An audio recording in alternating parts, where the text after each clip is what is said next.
All right, welcome to the August 5th, 2025 Select Board and Wage and Personnel Board meeting of the Lakeville Board of Selectmen.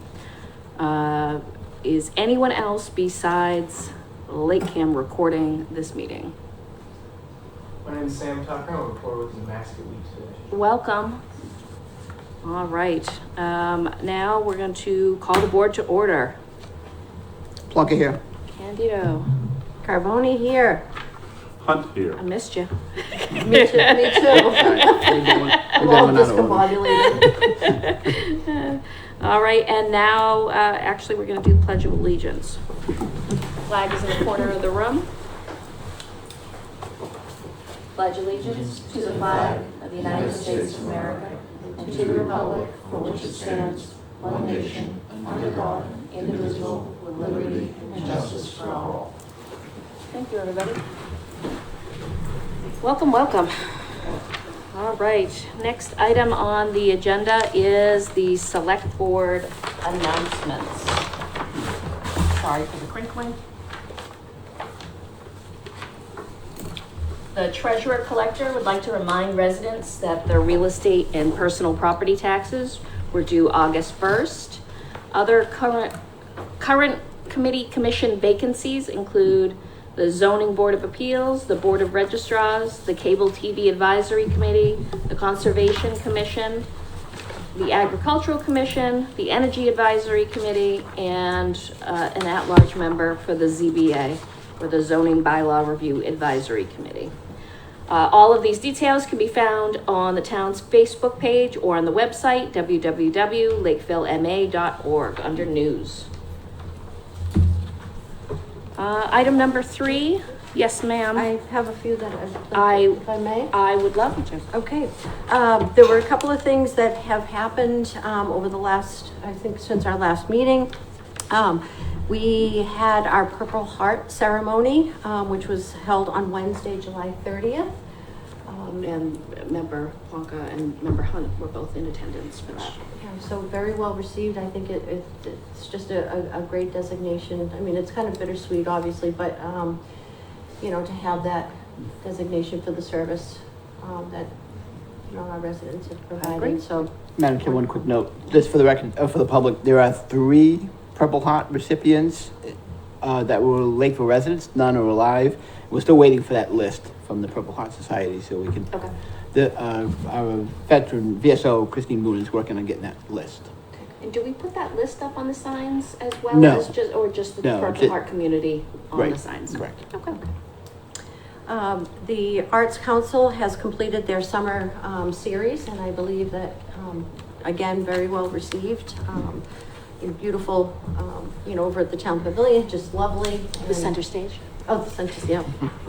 Yeah. Our library just had its 20th anniversary celebration today, and I believe Andrew and Chris, you attended today. And just 2 more things. We did a lot of appointments to boards, committees, and commissions at the last meeting, and it's just a reminder to everybody to make sure that you get sworn in so that you can be an active member of each of those boards, committees, and commissions. And I would add to that, after the swearing in, all the boards, committees, and commissions that are appointed should be doing a vote for the new chair of the reorg. The reorg of the board. That is the time of the year that they get done, so please make sure that is part of your housekeeping. And lastly, we celebrated Tracy Craig McGee, Yes. who was our executive assistant to the select board and the town administrator, has finished 26 years here at the town of Lakeville. Today was her last day. She is officially retired. I know that she's worked, you know, really hard over the years to support the board, you know, through the 3 members to the 5 members, and but today was kind of like a bittersweet day to see Tracy, you know, kind of close out an era. You know. And we put a little welcome sign or a congratulations sign out for her too, just so everyone in town knows, because when you think of reaching out to the select board office or the town administrator office, it's been Tracy for a very long time. So, congratulations on your retirement and enjoy puttering around in your garden. Yeah, wonderful. And we have a couple of new faces at our table, if you would like to make mention. We have our new executive assistant to the town administrator and select board, Colleen Lee. And we have our new management analyst, Emily. You got it? Yeah, I did. Here, so welcome. This is officially your first meeting here with the board. So very nice to have you here. Yeah, it's very exciting. It's a turnover for sure, but we love to see the new faces, and we're excited to see all the new ideas that come in and kind of enhancements on some of the processes that we've done for a while, because it's always good to get some fresh perspectives. So we're looking forward to seeing what you guys are going to bring to the table. Anything else from any of the other members? Okay. A little something? A little something. On the 26th of June, I had been invited to the Long Pond Association meeting, which was held at the library. They noted that previously member Fabian had been the only select board member to attend any of their meetings. I had a nice discussion there with Senator Mike Rodericks, who was there being recognized for the $60,000 towards weed cleanup that they've had. They did note several things that have gone on in the area recently.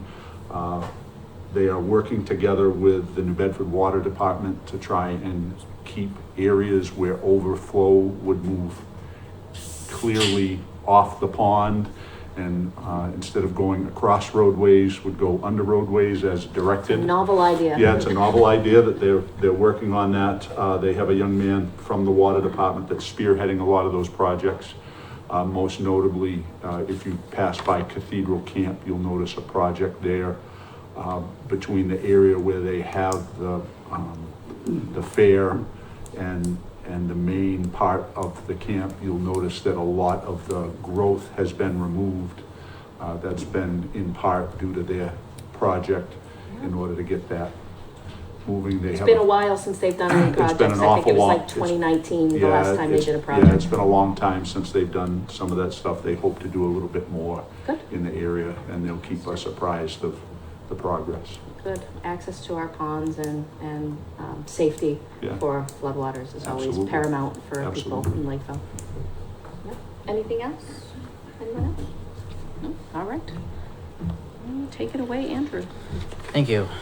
So this past week, myself, Nate Darling, and Emily Surratt met with MBTA officials regarding the Lakeville MBTA station. Basically, the update on it is they're going to be putting together a draft request for information, which they will get over to us, and they're also going to be doing a community outreach meeting at some point. That date's to be determined.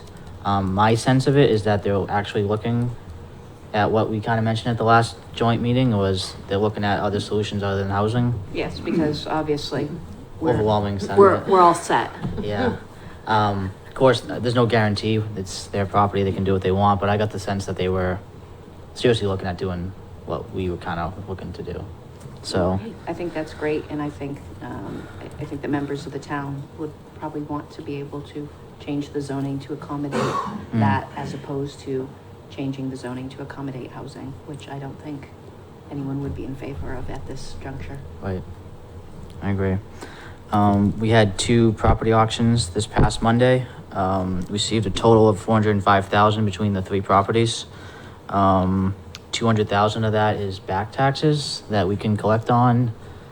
I'd probably like to come back to a select board meeting maybe on August 19th to talk about the excess equity on one of them. One of them is we're required to return back, but the other one we're not. I think probably the best thing to do is to actually return the money to the second person as well, so we can kind of set that as a policy going forward. Even though we're not voting on it, that is, I would never like to have anyone lose any equity that Right. they can recover. We're just looking to recover our losses, and Right. not a penny more. Yep. We'd like the money, but not that way. Well, 200,000 is quite a bit of back taxes, so that's good to get that It is. back. It is. As was kind of been mentioned, we're overhauling some of the select board meeting logistics Mhm. and agenda setting processes. You'll see some of that in the agenda this week. I think by the 19th, we'll have a better streamlined approach to it all. So there might be some things missing or in different places. So we apologize for that. And the only other thing is just, continuing to have Route 79 coordination meetings. The project's heating up, so it's a project to look forward to. But that's all I have. Can you refresh my memory on the green communities projects? Yeah, so they're doing heat pumps at the animal shelter, and then they're doing weatherization projects at Loon Pond Lodge. It's about $100,000 maybe or so in total value of between all the projects. Yep, and these are grant funded. Yep. This is due to hard work on the teams at the Lakeville Town Hall, making sure we have all our ducks in order for green communities funding year over year. Andrew, I'd love a total, because I remember years ago it was like 1.3 or 1.6 million that we've realized through green communities. Now, up until last year or the year before, all of that money basically went to the schools. So Yep. it was school projects, school projects. I would love to not only get a tally of what we've received since the beginning of green communities, but where that money was spent in order to save not just the town, but the schools, money to get some really important energy savings projects going. I think we do a really good job at doing things, and we don't do a really good job at talking about what we've done, and how we're trying to be responsible stewards of the town's money. Definitely, it's definitely in the millions of the infrastructure we've done, and then obviously it's probably in the millions for savings. Yep. Over the life of the project, Yep. so. I'd love to get a presentation on that. Yeah, we can put that together. And just a list of the people that have worked on it. Yep.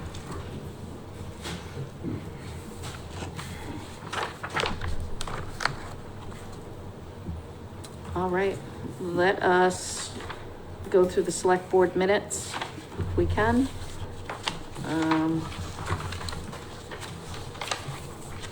And I have the June 23rd select board minutes in front of me. One call out, it's spelled Candido, Candito, it's Condito in here. It's nowhere as bad as when the old paper used to call me Bandito, but that's okay. That was a correction, and I didn't see any other corrections. Do any of the other members have any corrections for the June 23rd meetings? I have just one. On page 3, under adjourn, it's member Carboni, with an I. All right, I'll take a motion. I'll make a motion to approve the select board meeting minutes of June 23rd, 2025 with, corrections. Seconded. Motion a second. Any further discussion? Hearing none, roll call. Hunt, aye. Okay, Candido, aye. Carboni, aye. Now we move to June 24th meeting minutes.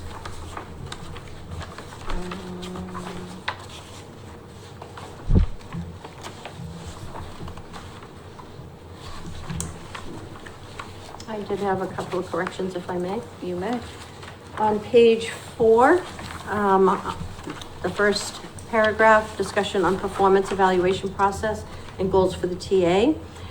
First sentence, so after where it says turnover lately, and we still, and I believe it should be haven't given goals or a review to the town administrator. It should be heaven. And then, 3/4 of the way down in the same paragraph, where we referenced the one that Glenn Cannon used. Glenn Cannon is the town administrator in Carver. So if we Did could you just want to put Carver Town Administrator? correct.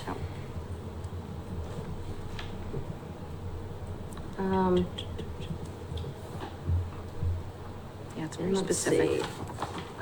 On page 6, at the top, third sentence. This is the discussion regarding the Watergate, in Lakeville, over at the LeBaron. It says, Mr. Suforth said it would only be closed in case of an emergency. I think it's the opposite, right? Yes, the opposite. Okay, so, however, we need to word that, so that, okay.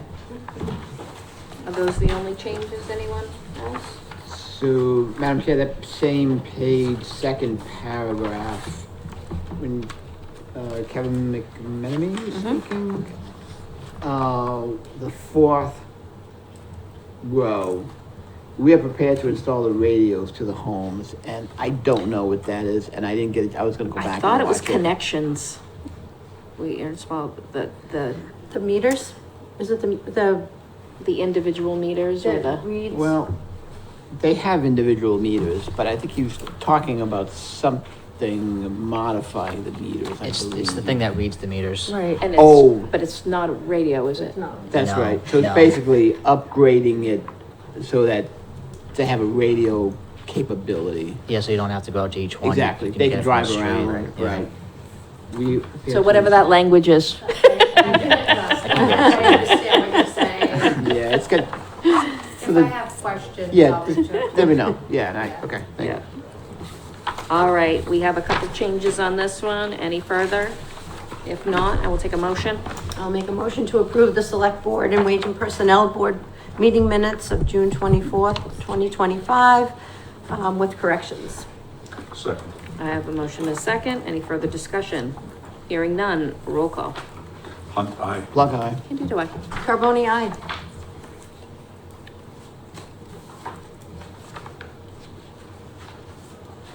July 8th. I think I circled this. Was this a circle on everyone's? I didn't have a circle. And you have a red circle to boot. Yeah.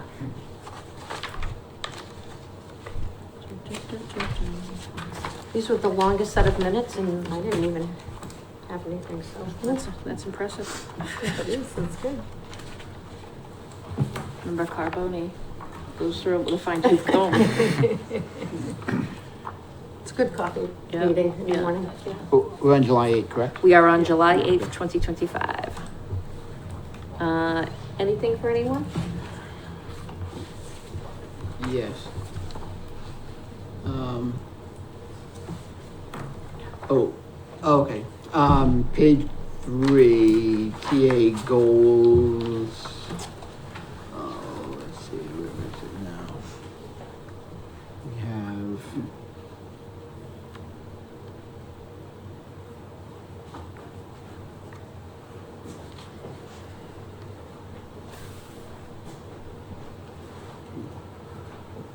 Oh, there's a, oh, I can't find it in that paragraph. There was a word in there. That it was a quote, I think, from Andrew.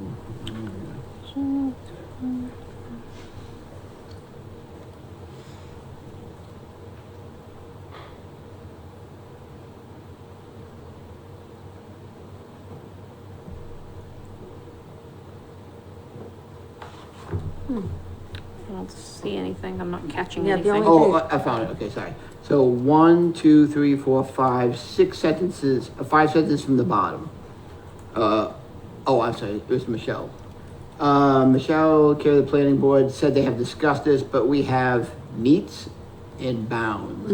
I don't know what it means. Is that a right word? I don't know what that word is. Mhm. That It is, is. actually. That is. Oh, sorry, I didn't. Yeah. No, it's the, Never seen that word the before. old-fashioned way that they used to express, the boundaries of people's land. Oh, I The never knew meets that. and the Okay. bounds. I Yes. withdraw my correction. That's okay. So anytime the, I expect you to be up on your I- 19th is that- century is that like- terminology by is the next Is that like a time. rod or something? Like 10 rods and.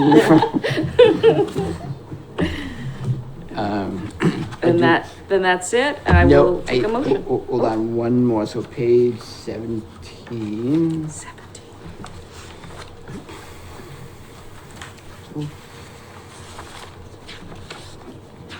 Page 17. Oh, yeah, so my comment under the Old Colony, Building Committee, it says we will have a final choice for the building. That should be, we will have final cost Okay. for the new building. I don't want people to misunderstand that.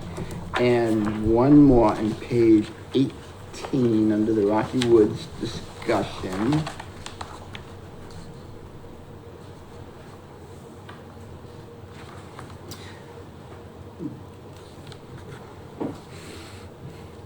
Okay, I made a reference to Chief O'Brien, and so about halfway through the comments that I was referencing came from Chief O'Brien. The fire chief is not convinced that adequate fire protection can be had unless connected to the public. That should be, may not be convinced. So I do not want, that's not a definitive statement, that was his, may not be adequate. So that's, I don't want that, I don't want him, that statement, incorrect statement to be attributed to him. Sounds good. And I think that was it. Oh, one more. The sentence before that. Member Plonka said the New Bedford water line enters Freetown, but the developer said he's not interested in that due to cost. That was, the developer did not say that. That was my interpretation. So the developer is not interested, possibly due to cost. So that was my interpretation of his. Okay. That's it. Could you go back and get that wording on there, on the conversation in that part? You want me to go back and listen to it? Yeah, just that small part. Yeah, absolutely. Cool. That's it. Thank you. That's it. All right. I'll take a motion. I'll make a motion to approve the Select Board and Wage and Personnel Board meeting minutes of July 8th, 2025 with corrections. Second. Motion and a second. Any discussion? Hearing none, roll call. Look, Aye. sorry. Look, aye. Can't do I. Carboni, aye. Excellent. And last but not least, the July 14th meeting minutes.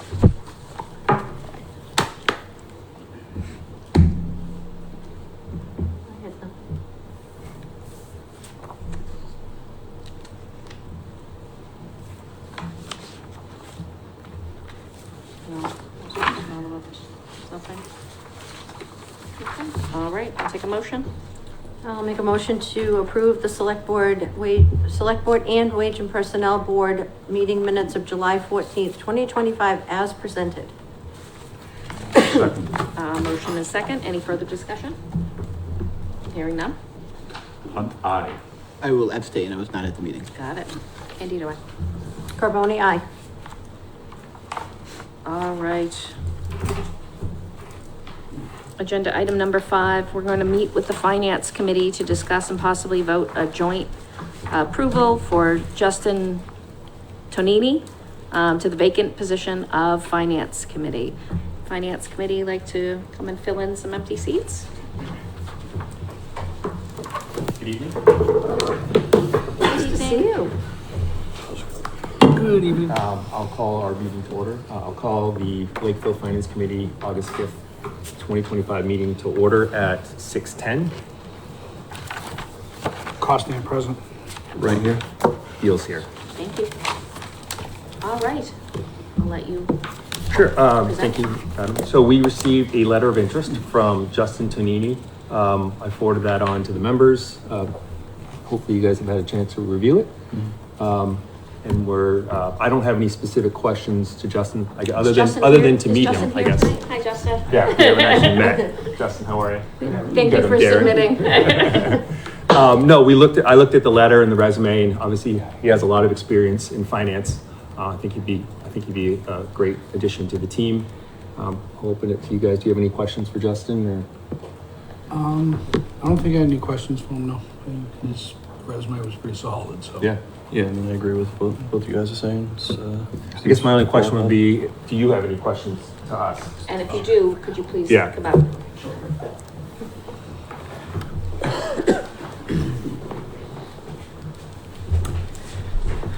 Thank you, everyone. Justin Tonini, of course, 38 Main Street. So one of my questions would be, and of course, thank you for the consideration. How long is the appointment for? I know they're normally 3 years, but I believe, speak up a little bit, I believe this position is normally an elected position, so I didn't know if it was appointed for the same amount of time or. It's a great question. I don't know what the term for this position is. Does anyone know? It's a 1 year, right? Was it one? Is it one? Yeah. I believe it's one. It's To 1 fill the, year. to fill the vacancy for the year, and then if there's Then an run. additional time on that term that's left, then it would be an elected for Yeah. You have to whatever's remaining. Okay, awesome, thank you. And I suppose my only other question is there an onboarding packet or anything like that that I should be on the lookout for? You need to be sworn in. You will have to go to, to course. swear in, and they'll give you some materials there. Okay. But other than that, Perfect. Yeah. that's about it. So they'll give you a packet, where they let you know, open meeting law violation, ethics, there was a town packet for each of the people that run and get, elected or appointed. Mhm. And that goes to the town clerk's office. Gotcha. And she will be on the lookout. Okay, perfect. And I And I- believe, you also have to do the ethics class on the state It, website. it gives So everything, it's all it gives there. And that's everything in within the 30 packet. days of appointment, I believe? Yeah, it gives Yeah. everything in the packet to let you Awesome. know. Great. And actually, I did lie. One last question. Are the meetings normally on Tuesday? My only scheduling conflict is that I am the assistant town accountant of the town of Marshfield, and we have our long days on Monday, so I'm there until about 7 p.m. Otherwise, I can be on any other date. And I'm sure there are some times where I could use a little personal time to jet out early. Yeah, I would say during budget season, you have to be kind of flexible. We Okay. meet on, I think last year, Yeah, but it's- Wednesday, Thursday, and a Yeah. Monday or something like that Okay. during budget season. But normally, if we're meeting with the select board, it's a Tuesday like today. Perfect. Yeah, Oh. and we try to consensus build, Yeah. through all the boards to see who can make it Okay. as well, because we do know that everyone. And we has need a things. quorum, so there'll be 5 of us. So if you have to miss a meeting, it's not the end of the world. Okay, perfect. Fantastic. And one last thing, a town meeting, it's typically on a Monday for the annual. Mhm. And then in the fall, we have a special town meeting Yeah. usually. I can don't- set aside can't time for remember those. The time that we haven't had one, but, that's usually on a Monday or possibly Is it Tuesday. on Monday? I said a Tuesday. Depends. Monday. I think it was a Monday this past year. Yeah. That won't be a problem. You'll have plenty of notice. Months. All right. That's all I had. Do you have, select board have any Right. questions? No, or- I had a chance to look at your resume. I like that you have not only, private, but, public, sector understanding Yeah. of finances. So this will be a pretty light lift as far as, learning, to get on to the beginning, so. Yeah, I mean, I'm a lifelong resident, so I'm happy to help serve the community. Awesome. Members, any questions or?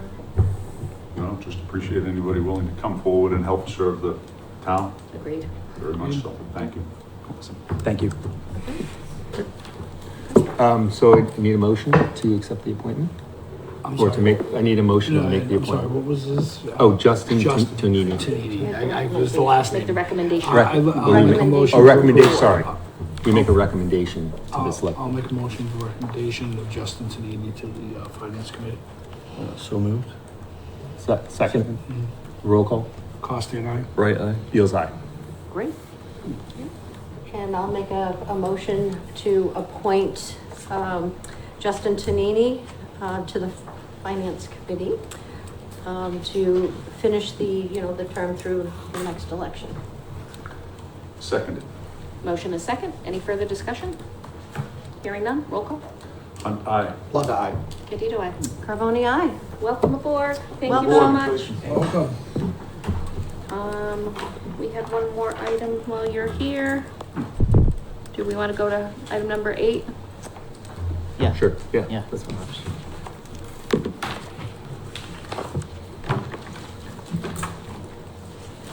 And did you have any items that you needed to? No, that was it. Short agenda tonight. All right, we are welcoming our town accountant. So what we'd like to do, this is probably gonna be a yearly update, but this is also gonna be the start of like quarterly updates that we provide to the board as well as to the finance committee. So we're kind of at the point where fiscal year 27 budget is gonna start to, process is gonna start to start. So we thought it'd be a good idea to get kind of a sense of where we are at the moment and where our forecast is leading us to. So I brought on Mike, the finance director, and Emily, the management analyst, and myself, just to present basically where we are, any relevant details, and to get guidance from the board and the finance committee of what, if there's any funding priorities or just other thoughts that we're going to kind of use as a path forward. So without further ado, I'll kind of get into it. Obviously, we're facing a lot of budget pressures going forward. Some of those are collective bargaining. All our groups are up June of 2026. We don't quite know what that's going to look like cost-wise yet. Fixed costs are increasing. Health, pension, and general insurance are going up. It's probably not going to be in fiscal 27, but it's going to be right around in 28 is the operating cost of a new fire station. Educational costs across the board are rising, not only in our regional district, but also Old Colony, Bristol, and Norfolk Aggies. Limited state aid increases. I think the pressures from the federal government down to the state is going to find probably some sort of, it's going to affect us, I think, next year. And then obviously, it's not necessarily tied to our operating budget, but the Old Colony Regional Vote Tech vote is coming up on November 18th. That obviously puts a lot of strain potentially on residents paying taxes. So, I mean, operating budget doesn't necessarily affect that in the short term, but I think it kind of, they're all kind of tied together with funding decisions. Well, it'll be a bigger building. There'll be more expenses once that happens, and we'll incur more expenses because of it in the future. In the long term, because there's going to be more students that go there. I think there's going to be about 200 maybe more kids that will go there, which we're about 25% of the school. So if you just do the math, it's about 15,000, I think, per student. So it's going to be a lot. It's about 40 students, I think. So, but they're going to try to phase that in. So, Mike, you want to get into it? Thank you, Andrew. So current existing conditions, for all intents and purposes, the fiscal 25 books are closed. The total operating budget after amendments in the fall town meeting brought the operating budget to $37,794,984.44. And we are going to turn back our unused funds in the amount of $678,438, which is about 1.8%. If you take a look at the screen, you'll see over the last 4 years, we have been in that 1.8 to 2.25% ballpark of turnbacks. So we're kind of right where we have been the last 3 or 4 years. Nothing, no anomalies, nothing too high, too low. Going down the list, free cash. We currently still have $612,382 of unused free cash. It was certified in the amount of $1.4 million. And as you know, we use some for capital, OPEB, and some unpaid invoices, things like that. So that's going to give us a good start to our FY25 certification because it's a cumulative amount. So we'll have that base to build on as we move forward into the fall and get certified. Next on the list is general stabilization, which has a current balance of $2,478,875. Pretty good year for general stabilization. We collected about $182,000 in interest. And back at the June 2024 town meeting, the previous town accountant transferred $150,000 into that account. So there's a healthy balance there right now. And then the next on the list is the capital stabilization. We used $655,000 prior to my arrival to work out the feasibility studies at the fire station. And then this past town meeting, we used $490,000 for our capital plan, which brought the balance down to about $2,334,000, give or take, with interest. So everything's pretty status quo, pretty healthy, nothing too crazy as we, close fiscal 25 and get ready to be certified with free cash. So. And for the next part, I will turn it over to Emily. Sure, so I'm just gonna run through an update on the capital budget. So in FY26, the total investment in capital was $1,048,000, and that includes $490,000 from capital stabilization and $558,000 from free cash. For FY27, based on the 5-year capital plan, there's a project schedule that totals $2,070,000. That doesn't necessarily mean that all those projects are going to be undertaken in FY27. The review process hasn't started yet. Again, that's just based on the 5-year capital plan from last year. The only 2 projects that are confirmed at this point are $50,000 for operating capital and $175,000 for a ladder truck that would be used to purchase. So again, this list hasn't been reviewed yet. That will be part of the capital review process, which brings us to the next thing I wanted to talk to you about, which is the budget and capital process timeline. So in previous years, it's my understanding that the capital planning and budget process occurred concurrently, and they started around mid-December and concluded in early May. So for this coming year, for FY27, capital planning has been scheduled to take place before the budget process. And the goal is to finalize, for the most part, the FY27 capital funding plan by early December. So that would mean kicking off, I believe around November for, well, actually no, I have it here. So it would be, capital requests would be due by October 31st. There would be reviews throughout November into early December. Hopefully by the end of that process, there'll be a mostly complete capital plan. Moving into November and December, budget kickoff this year would occur in mid-November, which is about a month earlier than last year. And the goal of starting it a little bit earlier is to have a completed budget request by about early April, so about a month earlier than last year. And as part of that process, we'd like to open lines of communication with the Freetown Lakeville Regional School District and the Town of Lakeville to schedule some joint meetings to discuss the annual assessment, and other budget challenges that might come up throughout the process.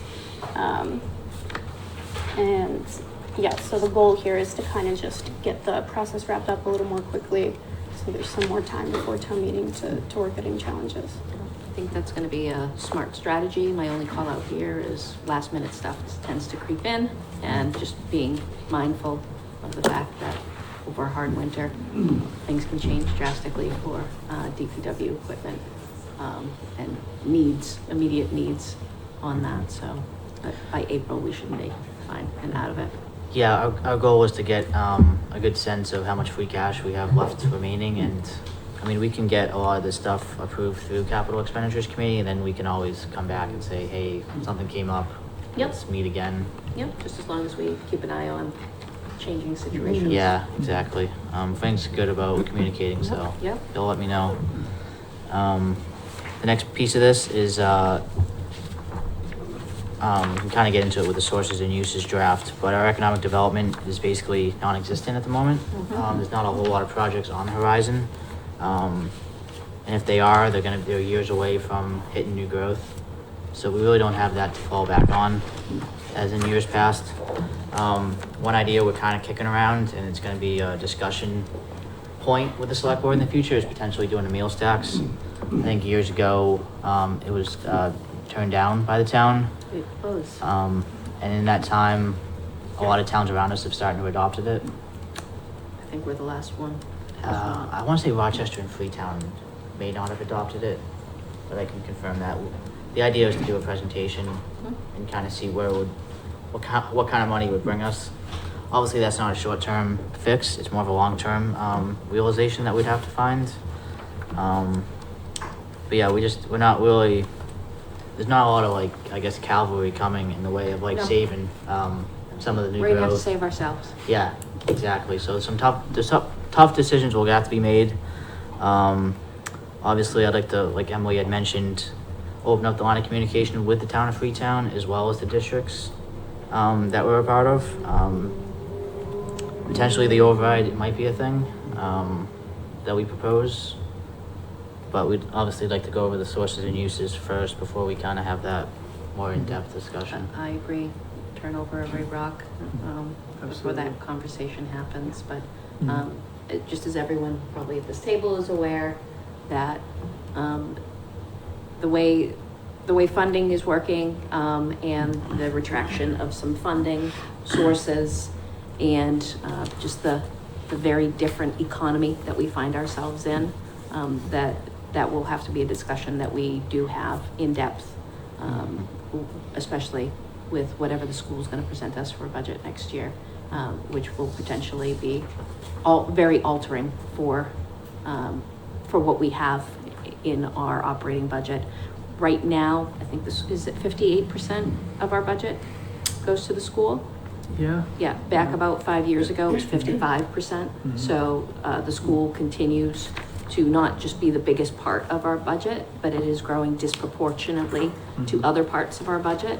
And that means we have had to constrain internal budgets at town hall, pinch every penny till it screams at town hall in order to accommodate these increases at the school.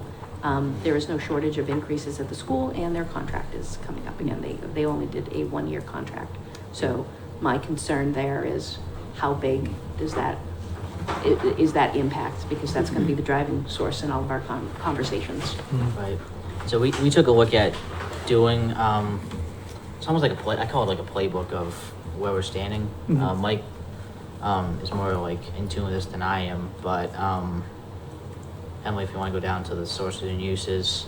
So this is where we tried to take our best swing at what we're looking at right now. And so we took some estimates. I can let Mike kind of go in depth on each of those points. So obviously, new growth was estimated at 225 for 2026. That won't be certified by the state until the fall. So the 2.5% gave us about 750,809, which is staying inside the levy limit, not doing a 2.5% override. Of course, that number is subject to change. So that gave us about 750,000, which was 23,000 over last year's number. We decided to take new growth down from 225 to 150, just a conservative measure, because we just don't know where we're going to land. And we increased EMS fees by $40,000. So really, those are kind of the areas on the revenue side that we felt comfortable moving right now. And that was just the actual increase in EMS fees as opposed to an increase in EMS calls, correct? That's correct, yeah, because in fiscal 25, we collected about 1,230,000, give or take. So we felt we could go from the 1,135,000 we used in 26 to 1,175,000. Yeah, so comfortable number there. Again, local receipts outside of EMS fees are all level funded, as is the state aid, because we don't have final numbers on that even for 26. And then on the expense side of the sources and uses, as Andrew mentioned, we're up for bargaining. So I simply took all the salaries and put a 3% increase on them to kind of get us in the ballpark of where we may stand. You see the increase on there. It's tough to see, but it's about 190,000. We put 3% on only the Free Lake assessment, and that increased over $500,000 alone. 1% on Old Colony increased to $27,000, and 10% on Bristol County Agricultural brought us up to about $52,400. So pretty big numbers, as you mentioned, Maureen, with the school. And we did a 10% increase on our Plymouth County retirement, and 8% on group insurance and liability insurance. So that went up about 409,000 in those three categories alone. So, and then the one, unknown with debt service right now is the Assawamsett Windows and Doors project. It's still in the audit stage with MSBA. The project was a little over $4 million. They'll cover about 50 to 51% of the project, and we'll be on the hook for the other 2 million or so. We're just not going to permanently borrow until we know that exact number, because we don't want to be plus minus $100,000, $200,000. So we're hoping to know by the end of August. So 300,000 is basically a placeholder. I'll let our financial advisors tell me if we should borrow 10 years, 15 years, 20 years. So that number could fluctuate depending on the rate and the term of the borrowing. So with that early swing Andrew mentioned, we're fighting from behind at about an $848,000 deficit, on August 5th. So very early, but And we've seen this coming for the last expected 3 years, Yeah. as the the economy has kind of exploded in the wrong way. And any of the COVID relief funds had dried up. We knew that there was going to be a correction, a strong market correction. And with that, Madam Chair, I know the board has been advocating for, financial planning or, budget forecasting, and I know that's a moving target at any point in time. It's, fluid. But this is a really good start. So like, here we are, just, after July 1st of our new fiscal year, already knowing, okay, this is what we're up against right now. It's still, moving, but at least we have an idea of, kind of where we're vulnerable. Yeah. I agree. I think it's a great idea by Andrew to kind of chart it out now. Yeah. And as we move forward into the fall to see where we land. And I do, hopefully when the dust settles with certifying free cash and getting everything in the tax recap, I'll have a small window before budget season to work with Andrew on some sort of 5-year forecasting. I think that, October, November-ish might be a little bit of a window where we can try to put something together. So I would throw to the both of you that we still don't have a class and compensation study that we really need to wrap our arms around before that work happens. I want it to be a more accurate reflection of what we think is going to happen based on the class and comp. Sure. And to, I'd like to, and the board can give me a different number, but I think by November, we should have an internal class and comp. That would be Realistic. I think it's realistic. It's not going to be as comprehensive as one done outside, but I think an internal class and comp using the resources of the South Shore managers and the South Coast managers and the small town managers that is available to us. We can approximate something and then not only be able to use that for the study, but be able to use it for negotiations once they begin. Strong action item. That's an action item that I'll be like every time, action item. Yeah. And if a couple, Absolutely. The governor's budget is typically, is it February, March? Yeah. I have my time frame. Yep. Because looking at that, I know that, there were things that had come up that we knew that were shifting. Like, for example, our 40S money, right? That was a reduction. This board, as long as we're, in the know of kind of where the shift is happening up at the State House, where we can advocate, those items that we can strongly advocate on behalf of the town of Lakeville. Instead of being Send our letters, send our whatever it phone is, calls. right? Invitations, visiting the State House, having, sit-down meetings, whatever we can do 40S is to advocate, for the town of Lakeville Agreed. for And I don't those see things that. that are potentially looking to be reduced in the funding. So, Yeah. because I'm happy to, go up there and. She likes to network. She's up there. And I think I missed it, but Andrew did have me bring cherry sheet revenue down to a more realistic number of what we're expecting to collect in 27. So that's on there as well. So, yeah. I had one more question, and it's loosely related, but you brought it up about the windows at Assawamsett. Is there any grants to be had about improvement on buildings that is not green community, that it is a reimbursement? Is there anything out there for public buildings? I don't necessarily think so. I know we're looking at the Assawamsett sidewalks with the ADA grant for next year. Yep. Then we have some smart growth Is there any, money in the bank. and I know this is a silly question, but is there any federal funding? Would be my next question. I don't know. It's But- tough to forecast that. Yeah, but if you could just take a peek and see Yeah. if there's anything that we can do, because $2 million is a big nugget. Yeah, our big worry, I think, right now is the operation. I think we're gonna have a pretty healthy free cash number next year I agree. to fund some capital, but the operating cost is what keeps us up at night. Right, oh, yeah. So, And passing it on to the taxpayers is what keeps me up too. Me too. right, and just the headwinds themselves are tough. Like, even if we wanted to do like a drastic step like an override, there's a lot of stuff going against it. So, Yes, true. yeah. Great. Thank you for all the great information and for coming up with a really comprehensive and well-executed document for us to all know where we look like we're coming in Sure. or And if I can just, if we can, these were great documents and I know that we kind of jumped up, but we asked the, FinCom to stay, if we can make sure that they get copies of this too.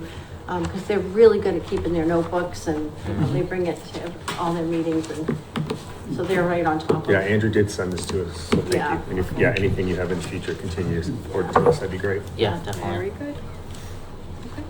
Madam Chair, when press, can you also include, or send us a follow-up, 'cause I know we already see this, all your assumptions, like that you put in, 3%, all those that you went through, if you could please, so just so I have a record of those. Absolutely. All right.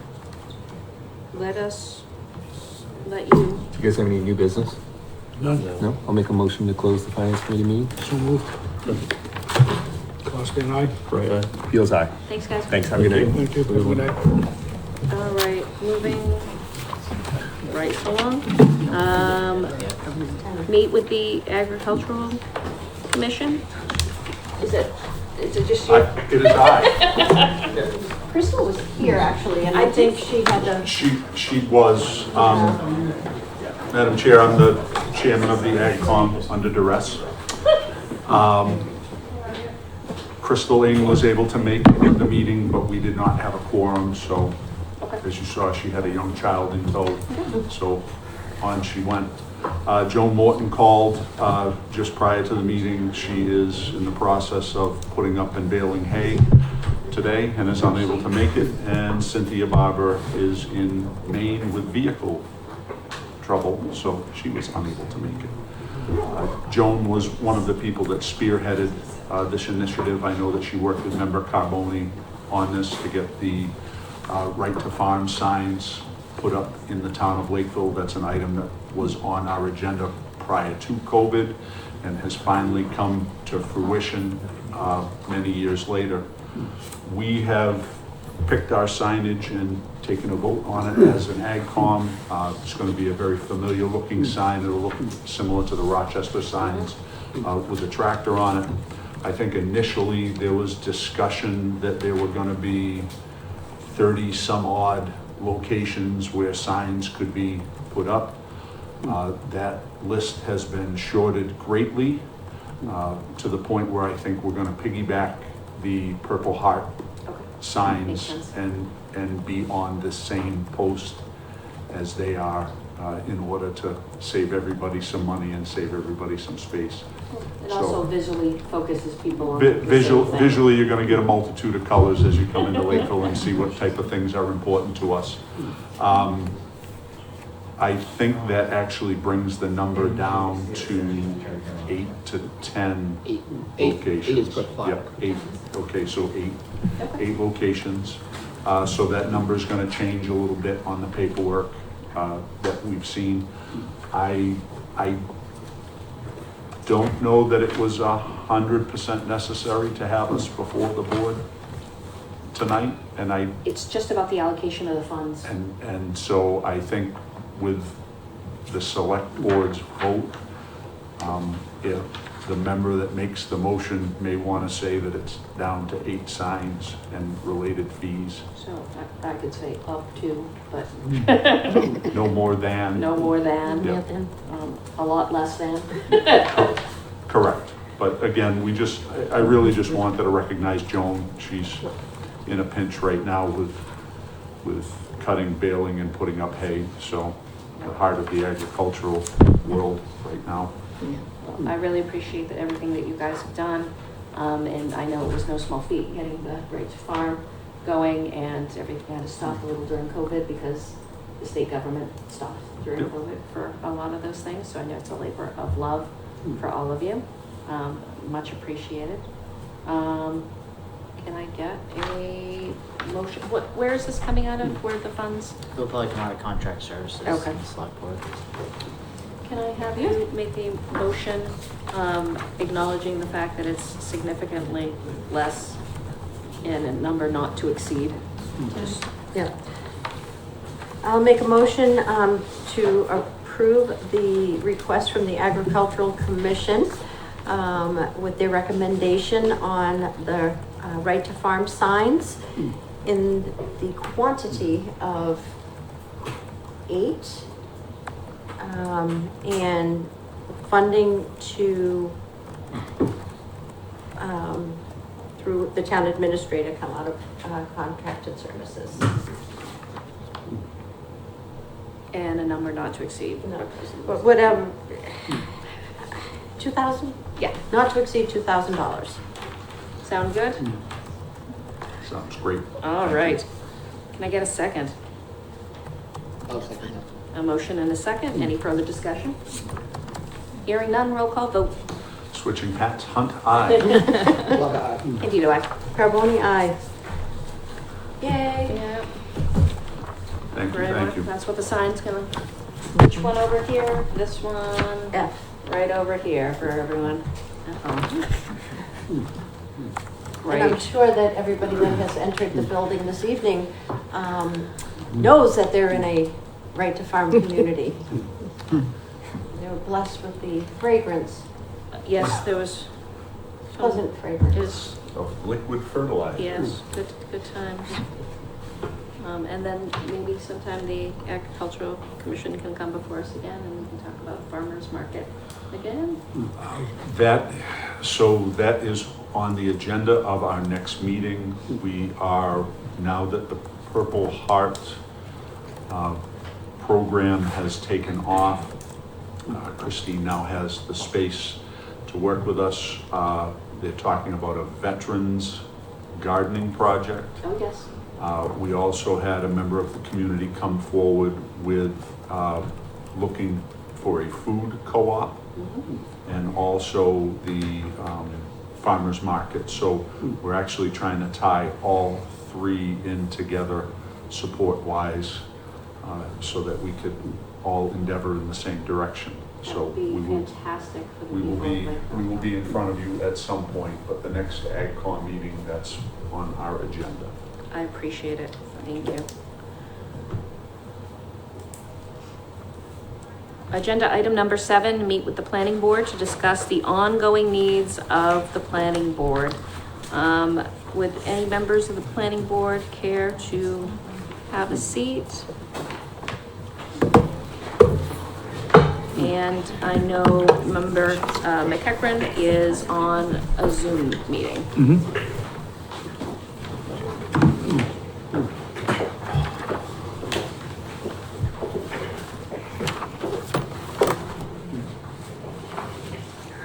Thank you.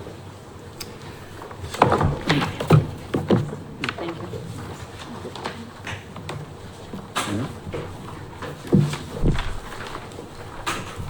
I'm just gonna open our meeting. Good evening, welcome to the August 5th, 2025 Planning Board meeting here at the Lakeville Police Station, 323 Bedford Street. It is 6:45. LakeCAM is recording. Is anyone else recording? Hearing no. We do have a quorum with, as you mentioned, with myself, John Cabral, members Dan Wilga and Jack Lynch present, as well as associate member Donna Gay. And remote is Chair Michelle McEachran. Okay. Michelle, do you wanna? You say hi? No. No, can't hear you.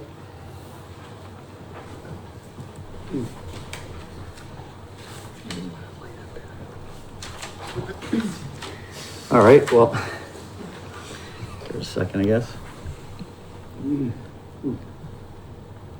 Folks at home, we just have a little technical thing that we're trying to work out. Give it a minute. And if it doesn't, we will just continue on.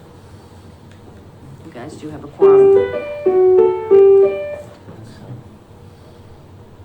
Check yours, Michelle. Try again, Michelle. Can you hear me now? Yes. Yep. Fantastic. Yes? Yes. Yep. Great.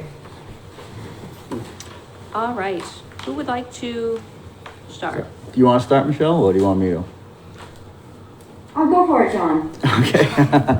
So I think this is a meeting to talk about what I believe the letter that we had sent the select board to, requesting, I guess the respectfully represents to some of the reasons why we're looking for a full-time planner to come back into the fold, here in Lakeville. Couple of the big things where, right now is we have a lot going on at the planning board and things keep rolling in and it doesn't seem to stop. So, but some of the big things are, monitoring the subdivisions, falls to the planning board and not to the zoning enforcement officer. So, one of the examples is recently is the Bella Way. There's a couple items that, it was approved back 5 years ago now, and there's had some ongoing issues with some things that haven't been, I guess, finalized or brought completely, and we're getting, residents, local, butters, giving us pretty much weekly requests for updates on what's going on with it, and, it falls onto us, but, this would be something that the town planner can go out and kind of monitor and see what's going on and make sure these things are going to follow through with, some of the items that have been approved and gone through with us. Another one is that, Economic Development Committee seat could be fall to the planner to kind of alleviate some of, again, some of the members, the volunteer, our members, just to alleviate some time, from them. We get the Housing Trust Fund Committee. This is to be spearheaded by the town planner in lieu of the local housing authority. The SHI, the subsidized housing inventory, a plan needs to maintain the units that are expiring. The reports, track the inventory, apply for the safe harbor. Master Plan Implementation Committee should be the town planner. Another one that I guess, we're filling in the roles on the planning board. I don't know, Michelle, do you want any other items to add on these ones, I guess? Do you have for some of these items? Yeah, sure. And just to kind of go a little deeper as far as the Housing Trust Fund Committee. So now that the town has CPA, we have a portion that goes towards housing. And one of the big pieces is that since we don't have a housing authority, the Housing Trust Fund Committee, which the town already has this committee on our bylaws, but the committee hasn't been formed and it's supposed to be headed by the town planner. So that is a big piece that goes along with the fact that we have subsidized housing inventory units that are set to expire. There's about 100 units that'll expire in around 10 years or so.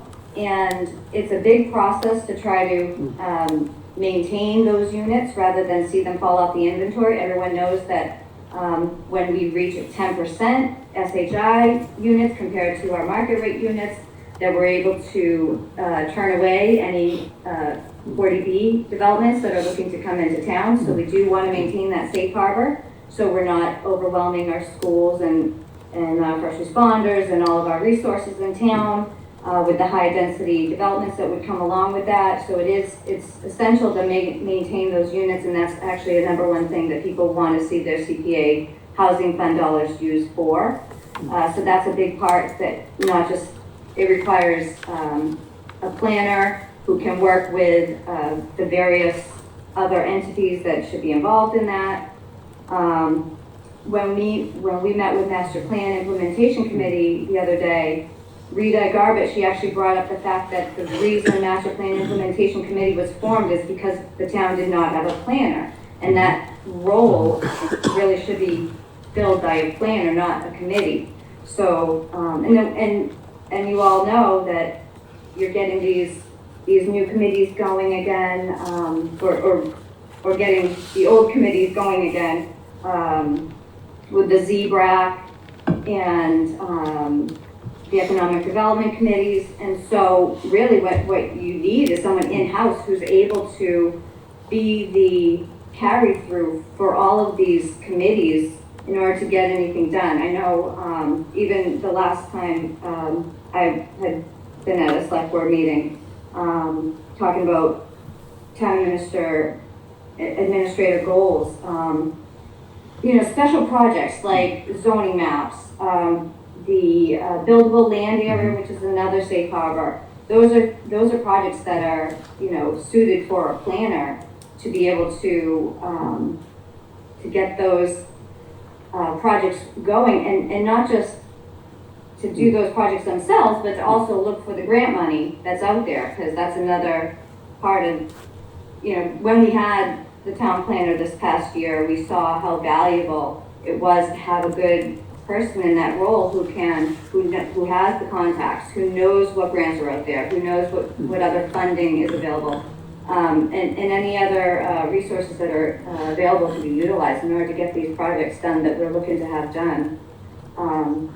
And it's a big responsibility, and it's definitely something planning board had discussed, looking at different roles and what we might be able to work with. And we had talked about a coordinator and outsourcing and using a consultant. And we're seeing that, you know, we definitely need somebody in-house to handle these things. Because if we start thinking about part-time, we're just keeping status quo. We're not able to take on the other parts that need to be addressed as well in order to make us more proactive instead of this reactiveness that we're constantly, you know, always behind the 8 ball, reacting instead of being proactive with these things. And I think Dan made a good, you know, had a good question when we brought this up at our last meeting. You know, when you talk about looking at part-time as opposed to full-time, what are you looking at, and why would you consider that at this point? Right, so I you know, just to, oh, by the way, for the record, Dan Wilga, with the planning board. I've been with the planning board now close to a year and a half. I've seen this board change, definitely for the better for the town. I've seen a lot of things evolve, and I've also seen the town start to grow immensely just in the past few years. As being a resident here for 5 years and now being part of the board, it's an understatement by saying that I'm worried by not having a full-time town planner here. I would encourage each and every one of you that are on the board for the select board here to go down to Kathy's office. Take a look at the amount of paperwork, the plans, all of the new incoming developments that are coming in through the town, and really start to think about what, you know, needs to be parsed through in that department for just one person.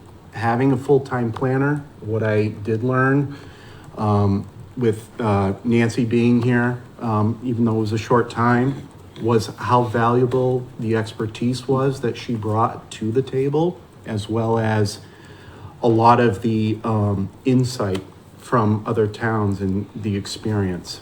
And what it did do is helped with that clog that we've had for a very long time in the town, which is getting somebody in there with the knowledge, the expertise, the person that can not only be on these site visits, but also keep on top of a lot of these state mandates. I'm telling you, with these ADUs, this is just a small fraction. We just went through our first ADU, and these ADUs, now that folks know about this, that is going to be exponentially coming through. And I will tell you with the ADUs, they're not going away.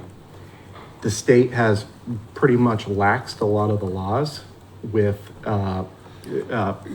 building permits and so forth that would be standardized in some cases.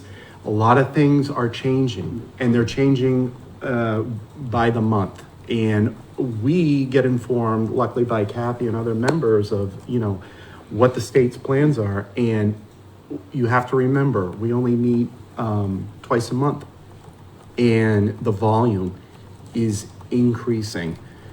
And like I said earlier in our conversation, things are getting complicated. And to say that I'm worried is an understatement, because the volume is going to increase. Lakeville is expanding, as we know, and none of this is going to go away. So my plea to all of you tonight, would be to really sit down, think about this. Full-time planner is really what we're going for. And I'm advocating on behalf of this board, on behalf of our clerk here, because this isn't going away, folks. Mm-mm. This is going to continue. And, we need that help. So again, I encourage you, go down, sit with Kathy, see the plans that are coming into her office, not just on a weekly basis, but on a daily basis, and really think about what the impacts are, because I will tell you, there will be delays. You're going to start aggravating contractors, townspeople. Everything is going to be delayed. And if anything, we have to think smart.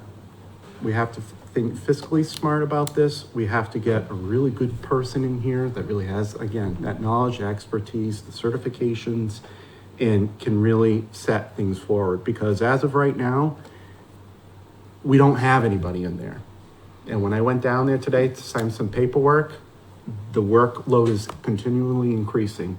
So I want you folks to really think about that tonight, going forward, because I'm advocating for this. And yes, it's been posted on our website, this position, since March 24th.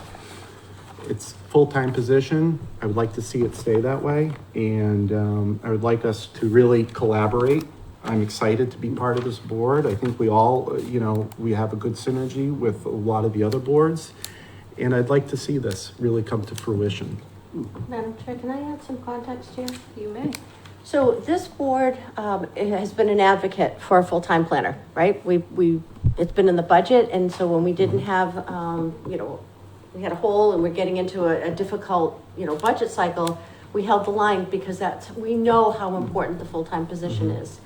So looking at our town administrator and our HR director and the feedback that we were getting with regards to applicants, the pool is shallow, or maybe the qualifications weren't there that we were expecting. It was light. It was light. And if you do happen to go on any of the MMA's site, they're always posting for planning positions all over the Commonwealth because it's such an expertise, right? We know that the certifications, the training, the land use knowledge, and the regulations and the legislation.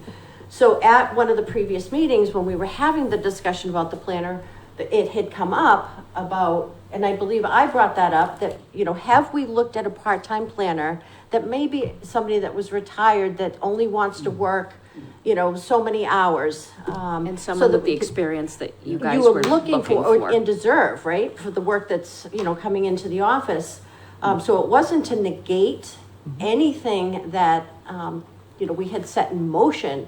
It was more of to get somebody in there right away. Sure. To support the needs and, the shortage that we have. To just piggyback Yes, on that. please. Trying to weigh a full-time person with less experience versus a part-time person Yeah. with more experience. Yeah. And trying to capture both sides of it to see where we could find the fit. Sure. Yeah, and I see that, definitely. The reason why I'm advocating for full-time is because a part-time position, which is great. If we can get somebody part-time, that's great. And then consulting-wise, fill in the blanks, but that adds up quick.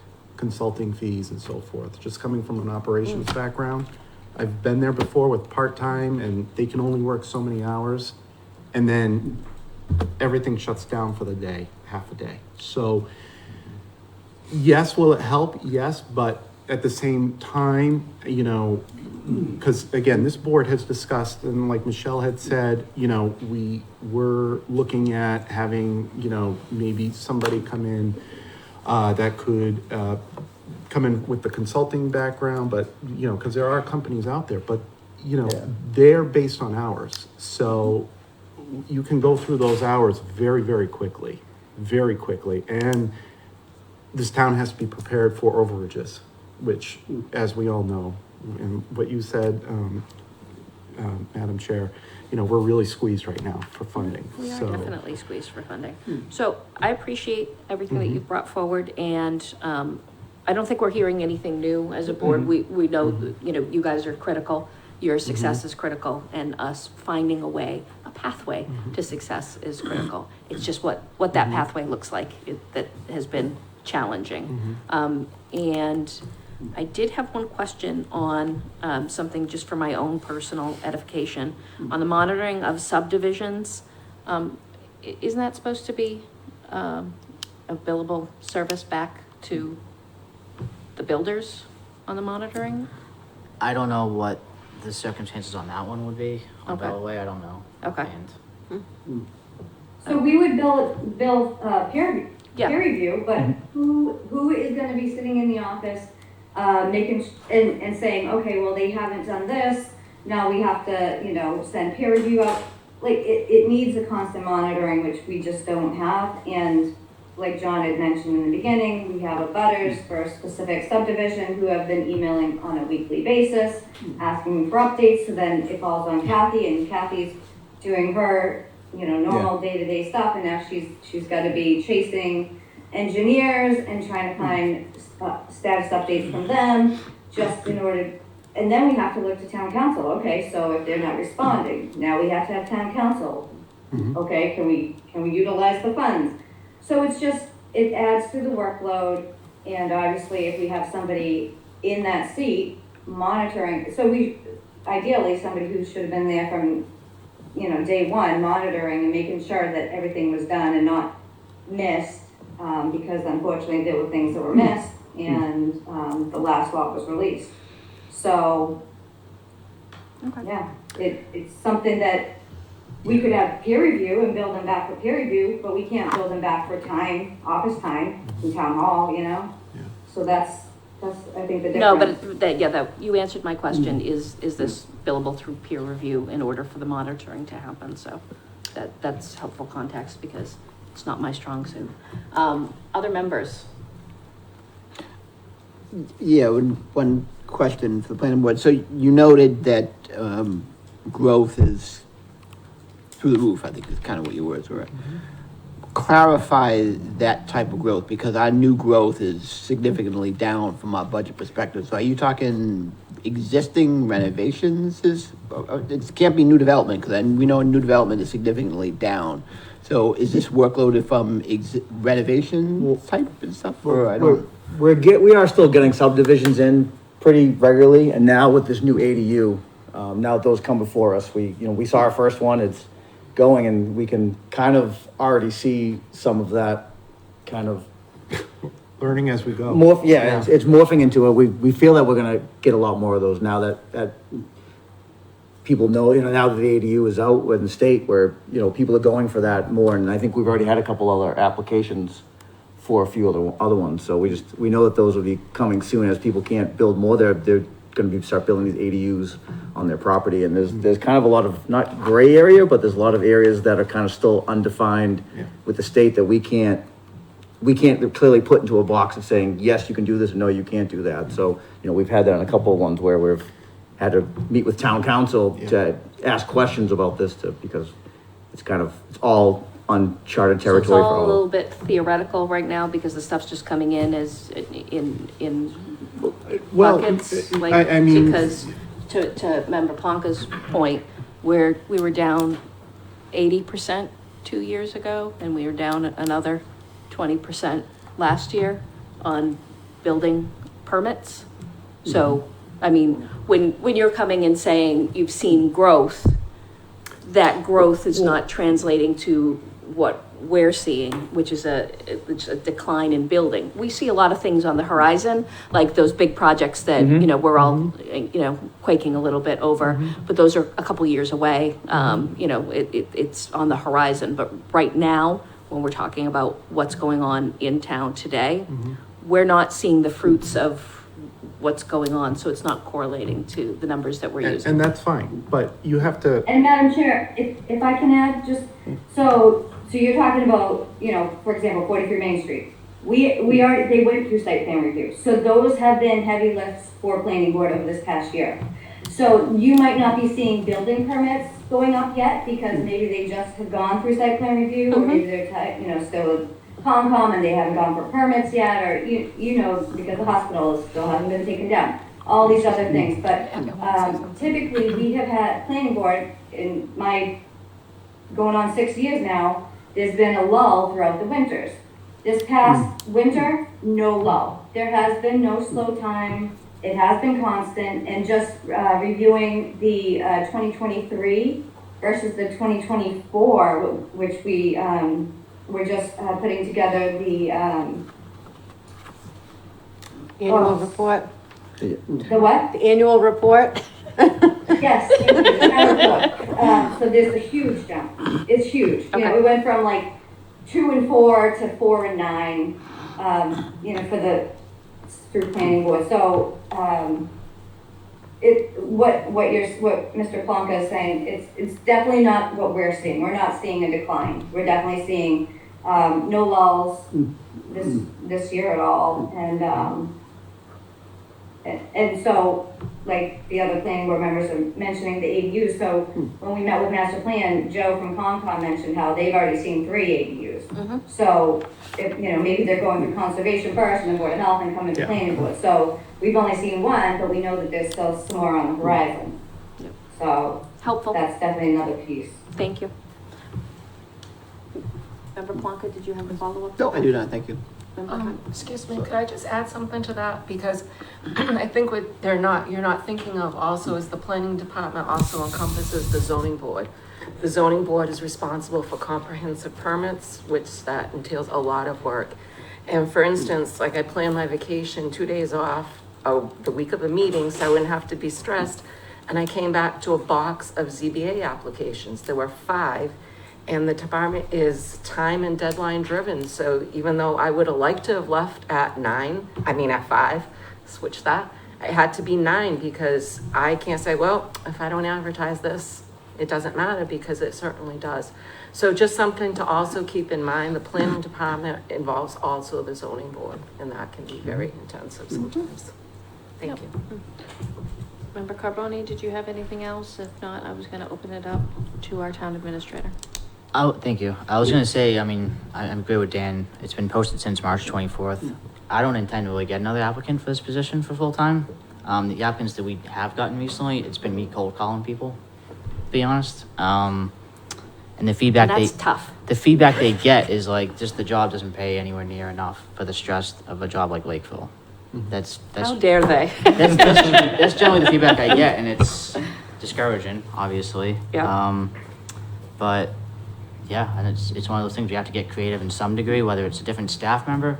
I'm hearing a lot of there's need for another staff member. I don't necessarily need it needs to Like be a cross some sort position. of something, yeah. And I don't know if it's necessarily a full-time town planner or it's a land coordinator or something. But what we're doing now is not working. So And that's what we, when we had discussed last time about advertising the part-time, it was more about what we can afford and what we can add into the budget and what we're gonna get a response on. Obviously, cold calling people that might be unhappy in their current job is a really difficult position, especially, going forward. But I don't think we can go any higher on the salary for what we've got going for us right now, or going against us. yeah, rather. then it gets into what everyone else is getting paid. It creates all sorts of inequities. It does, and even though I don't personally think a part-time role is the right fit, I would like to see something full-time. I think part-time might be the option that we get stuck with because of lack of qualified individuals, and then pricing. So the planning board, and I would love your thoughts on this, would we like to get a less seasoned individual into the role at full time? Because I know we did have a couple individuals that had 80% of what we were looking for. And that they would be able to be there, but they wouldn't be, I don't know, is fully versed in some of the things that we want them to be?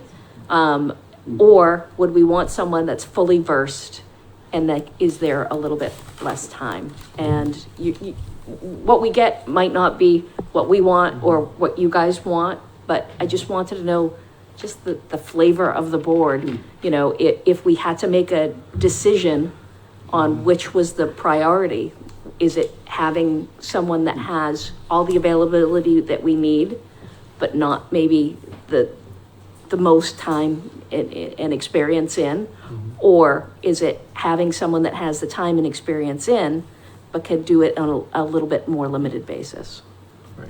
Just a quick throw out to the group, because we're obviously working a situation.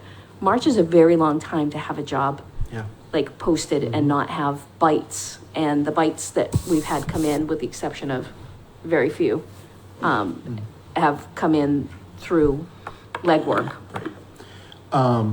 Just very quickly, from a point of clarification through you, Madam Chair, to the town administrator, for the salary in terms of how it's budgeted for fiscal year 20, we're in 26 now, right? Yeah. So is that still as a full-time salary position and as the way it's budgeted currently right now? Correct. It goes to up to about 89,600 and change. Okay. Yeah. And that's good until the end of fiscal year? And then when does that get reevaluated? It would be part of the budget process. So, Okay. if you were here before, probably November, December, we're gonna Okay. start that process. All right, just so so we know as we're going through the process, you know, that we're just aware of the timing of budgets and everything, so thank you. Dan, I think you're back. In conjunction with what Dan was talking about and some of the other comments made here, are we not competitive with other towns as far as salary offerings? Do you know? So can I speak on Absolutely. that? So what I'm finding in the job market is where the job market itself is lacking that middle person. So we have very junior people that aren't quite at the planner level, and then we have very senior people that are ready to retire out of the field. So that middle piece where they want to take that next step, we're not finding it. It's not so much the price. So the price is, when you have these senior people, they don't want to come over because we're lower. And then the junior people aren't quite ready to be at the level that we're asking for. So the compromise was, it has been out since March and we're not getting a big applicant pool. So plug the hole with a part-time and at least give the office some kind of support and then reevaluate. But this at least allows the board to have more options than just sitting, because now it's been 4 or 5 months. So it's kind of like let's look at the now and then see how that works out, and maybe we had spoke about a potential for a planner 1, 2, which that part-time would be the seasoned person, and then you might bring in a full-time planner 1 who's learning under that part-time person. So we are looking at different ways of fixing it, but in the market itself, we're either seeing very senior people or very junior people. Okay. There's not that middle one that would fit into Lakeville the way we want it to. And that holds true for the whole town markets for Yeah, town absolutely. positions.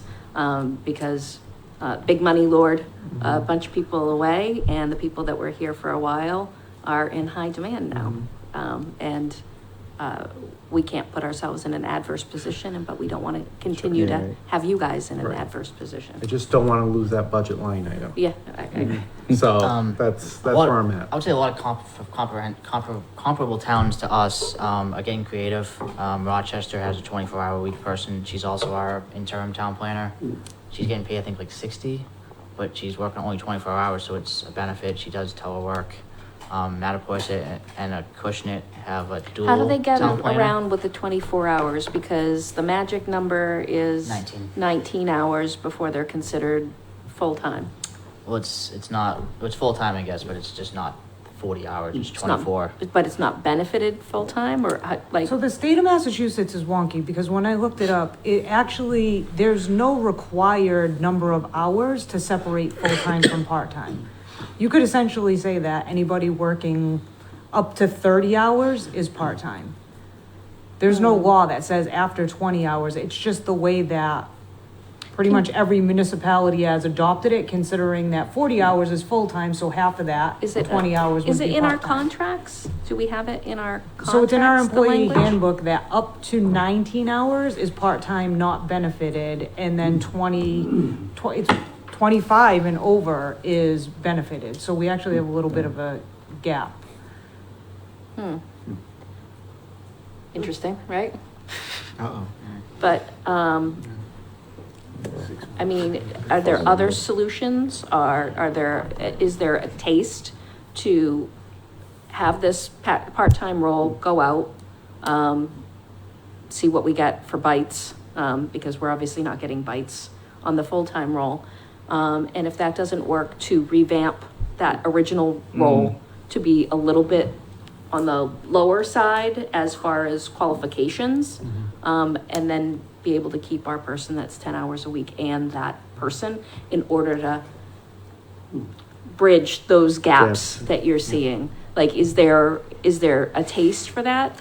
You know, So, I would, if I may, I'm in favor of the tier 1 and tier 2. You know, I say leave the town planner as it is and call that 2, you know, because that's looking for someone with the experience, and then give an option of a full-time tier 1, which would be starting off with a little bit low on the lower end of the salary, with less experience, but then maybe having some room in the budget to still utilize if that person needs some assistance from a consultant.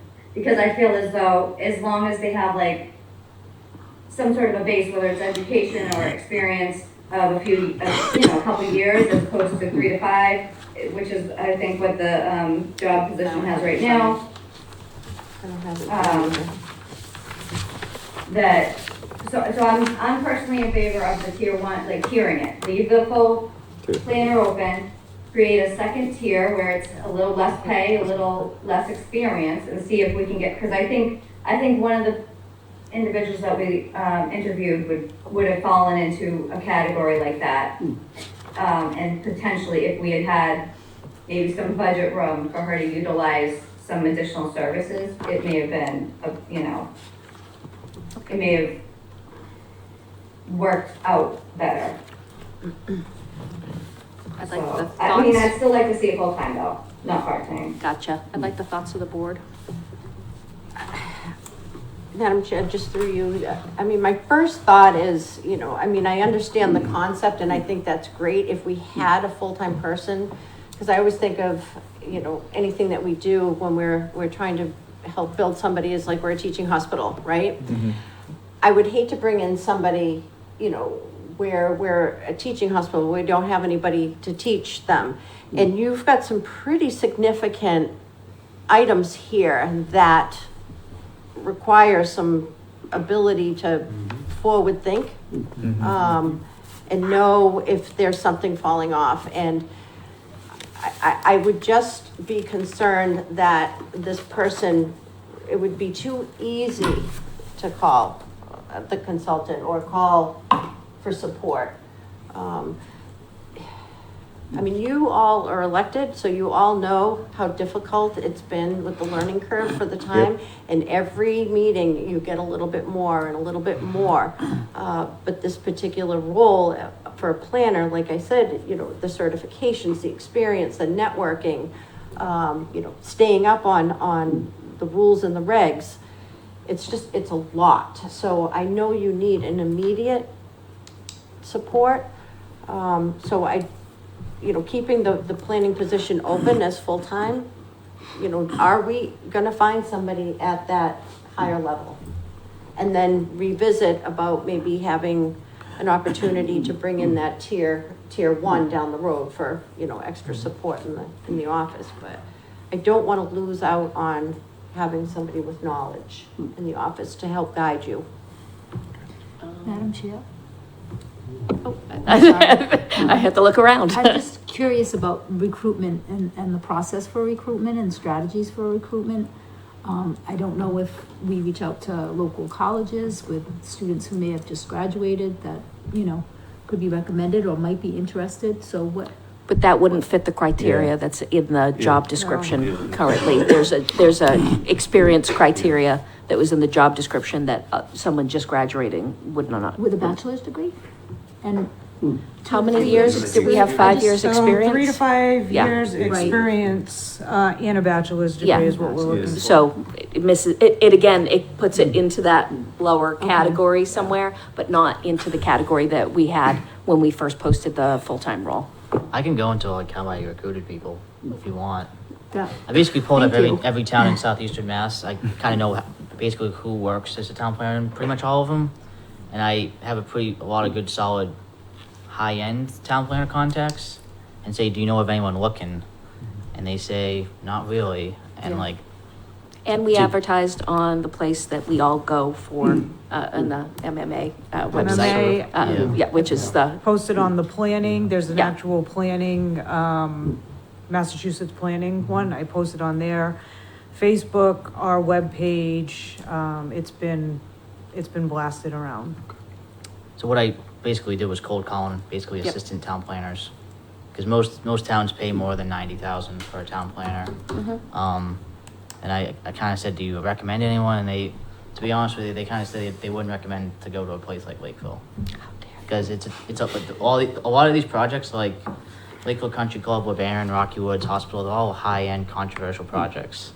Someone just getting into the field, they don't want to step on any landmines, to be honest with you. So it really, to get someone, you need a high-end person to take care of some of these projects, and we're never going to find that.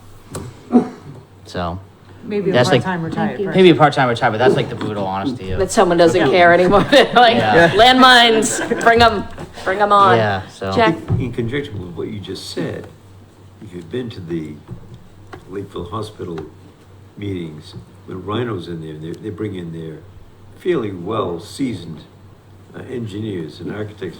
They'd blow this person right out of the room because this person would be overwhelmed by virtue of the fact that they're so experienced and this person may not be. And on a light note, I have a master's degree. I've been on this board 5 years. I'm not even remotely close qualified to do this job. I wouldn't. So, I mean, the education isn't the point. It's the experience is what you need. Anyone else care to speak to this issue? Okay. No, keep recruiting. Yeah. Well, I don't think we're gonna come away with what you want tonight. I think we've tried to have that position, and I will obviously take a poll of the board to see if we want to try it again, but I'd really like to get something in, just like Andrew said, I'd really like to get something in for you guys, and if that means we get a seasoned person in for, and I would love to make sure we're saying the right thing, for up to 24 hours a week, as opposed to 15 or 20. Right. Up to 24 hours. I would push the 24 hours as opposed to the 15 hours in order to support you guys a little bit more, just based on what you were saying today. I would support up the part-time role being 15 to 24 hours per week and have it based on need, as opposed to being a solid, you just do 15 or you do the 24, a need 15 to 24 hours a week. And I think that would support what we were talking about, having someone that's retired, because they can only make a certain amount and they can only be there for, certain amount through the year for hours, and be able to go for that. But based on what our TA and what our HR director and what you guys really need for the role, and it's the higher level thinking, I don't think the lower position is going to get us what we want. I think we might go there anyways after this if we still struggle, but we have that position still out there. I would like to see the part-time position be advertised and put through, and we try to get you something as soon as possible. That would be my personal thoughts, and I mean, if the board feels any different. Well, I just, you hit on something. We had a situation here in our town where we brought in an interim town administrator on a part-time basis right. because the retired person, and we went, from a 3-member to a 5-member, there were a lot of things, we had the ARPA funding and all of that. So, there were a lot and it was able to, because it was a seasoned professional that was able to address, the high ticket items and get us through to where we needed to be. So, maybe it's an, if I'm retired, maybe I work another 6 months to a year, maybe, but I would love to come to Lakeville. If I were, but, yes, how dare they again? Really. But so I want to say that, it worked for, the higher level at the town level. So, But I do think we need to give the flexibility on the hours and increase the hours for the part-time, which, did we have at 15-20, or did we just say part-time? So, the part-time that I created for you guys to review said up to 19 hours per week. So if that is in fact true, that the 24 hours is equally under all things, and that we can put it in under 24 hours, then I would like to go 15 to 24 hours a week, depending on needs, in order to give more coverage for the planning group, as it were. Any other comments from the board? I would support that. I think that's good. I think it's a good, maybe not the long-term solution. I think this is a solution that we can get to. Weather the storm. Yes, but I do think that people that are in retired, that's a 2-3 year tops, gig. So we need to be really thinking about, how we're bringing people along and cross-training people and, some of those other things, and trying to grow people, internships. Do we still Bridgewater want State. to post both? That's what Yes. you're saying? Right, okay. Yes, I would say, if we get a qualified candidate for one, I wouldn't want to just say no, that we're just going to go for part-time, but I would obviously defer to the board. This is not the Maureen show. The 5-month window of having something posted full-time and it's gone stale. Yeah. Actually, I'm semi-retired and I get job postings all the time. I still get phone calls from people. I have no intention of going back to work full-time for anybody. But that would red flag me all day, is that this position's still open. There's something wrong with Lakeville. We don't have the funding as we look long-term at a deficit to bump that up, the $25,000 to $30,000 that it needs to be bumped up at this time. I advocate for a strong push for somebody on a part-time basis, somebody qualified on a part-time basis. I mean, if you want to leave a 5-month-old ad cycling that There's no harm in it at this point. Right, but I think you send mixed messages if you're advertising in the same place. We have a full-time position at X number of dollars, which nobody's been interested in for 5 months, or, hey, here's this new part-time position, please come work for us. I agree, but I just don't want to cut off any avenues if something becomes available, but I don't think it's going to impact one way or another. I get it. Yeah. I get it. And Blanca? I don't have anything. Nothing? Member Carbone? I do hear what Mr. Hunt is saying, because it looks just from experience, just seeing it out there, I'm like, oh, that's still out there. Or, but things happen. People know. Let's just, today's a new day. Let's just get it posted and let's send out the positive juju. And those of you that are listening, and know somebody that is recently retired, Lakeville is really a great place to work. Yeah, put that word out. Put that word out. Do we have the job? What item number is? No, we didn't want to put it on because we didn't want to give any sort of. Got it. So we will have that at the next meeting. We'll circulate that for everyone to look at, but we'll make the enhancements to that to include extra hours to alleviate some of your concerns. Appreciate it. Yeah. Thank you. Appreciate you all. And thank you for all you guys are doing, and try and poach somebody from another town. Yeah. While you're, Yeah, while you're network, We'll try. network. Yes. Network can steal somebody. Yes. All right. Motion to adjourn? I make a motion to adjourn. Motion in a second, roll call. Michelle? Good night. Cabral, aye. Wilga, aye. Jack, Thank you, guys. Thank you. Thank you all. Thank you. Have a great evening. Thank you. Item number 9 is discussion, did I miss any? No. Item number 9 is discussion on town council services. 5 months ago. What? Oh, I'm so sorry. Did you say something? Did you hear? Just This gentleman says he wondering- applied for this position. I applied for the town planner position originally on April 14th. Okay, And I just handed my cover letter and resume to Chris in Human Resources. Just wondering what might have happened to that. we can't speak to personnel issues in this forum. Oh. Yeah, we can have the HR director talk to you separately, but we can't That's speak. fine. Yeah, we can't speak about personnel issues in this Oh, forum. okay. Yeah, Yeah, that's fine, thanks. okay. Thank you. Item number 9, discussion on town council services.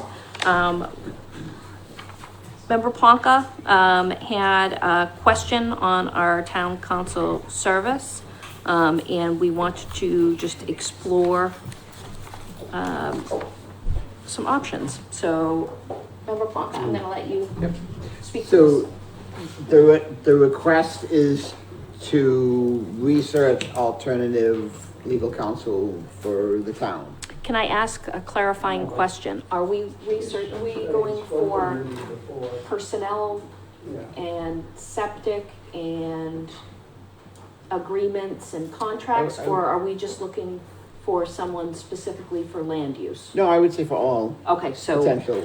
it would have to either be multiple people or a company that does all of them. Right. Got it. Right, yes. Thank you for the clarification. So I'm aware of another law firm that has experience, and Andrew, town administrator, provided that background information.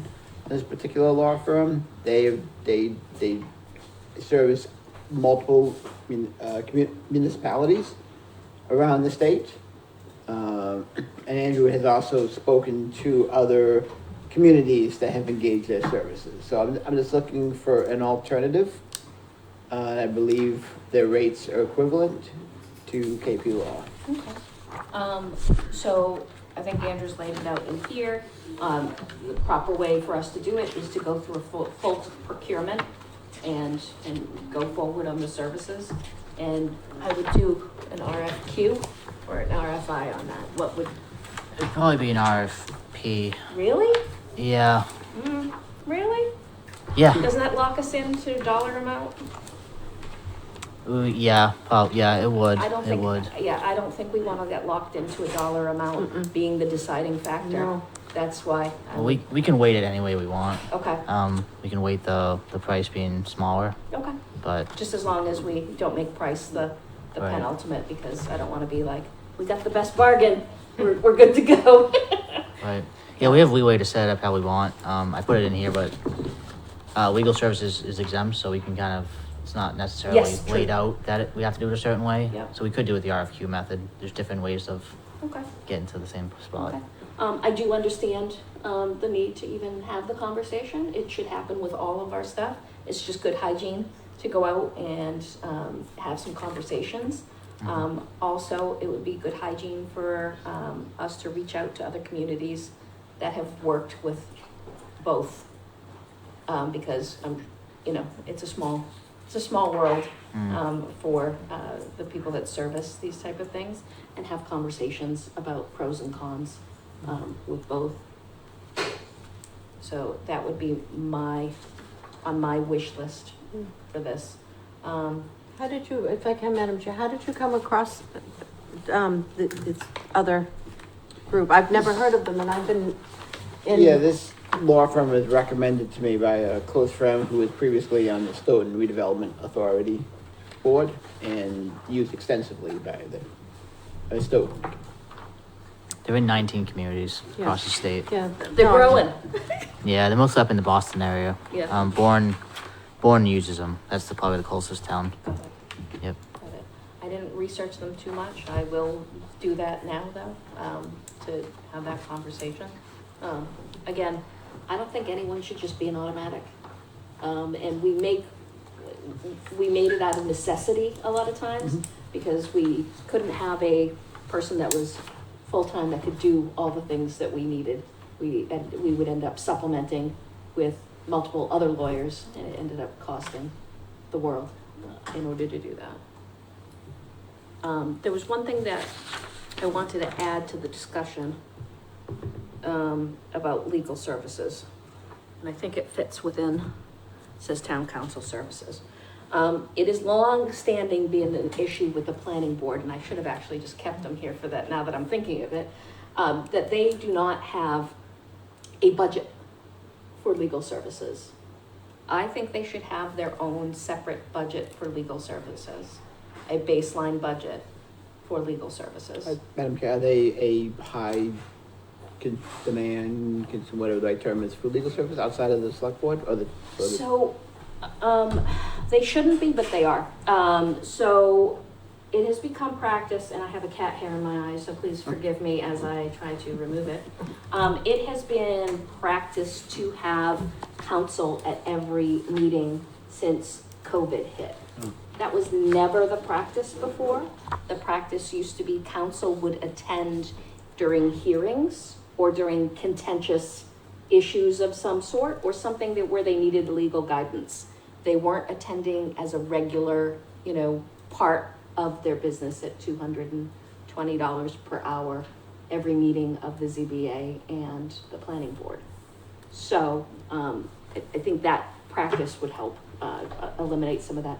But I would say their baseline should be somewhere, without them attending every meeting. If attending every meeting, it's a different number altogether. But their baseline should be around $10,000 per year for services in the regular course of doing things. Do we know what the cost was last fiscal year?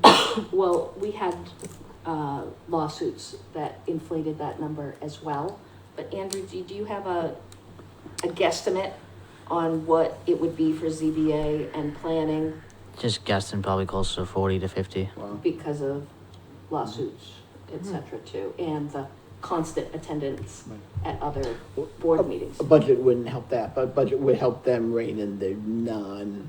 But they would be able to keep track of it. They would know what they're doing, and then if they overspent their line, they would come to us. Yeah, So I think it creates smart fiscal spending, and I think a good number, and anyone can tell me I'm way off, would be about 10,000 for a legal budget for them to address things in the way that they want to address.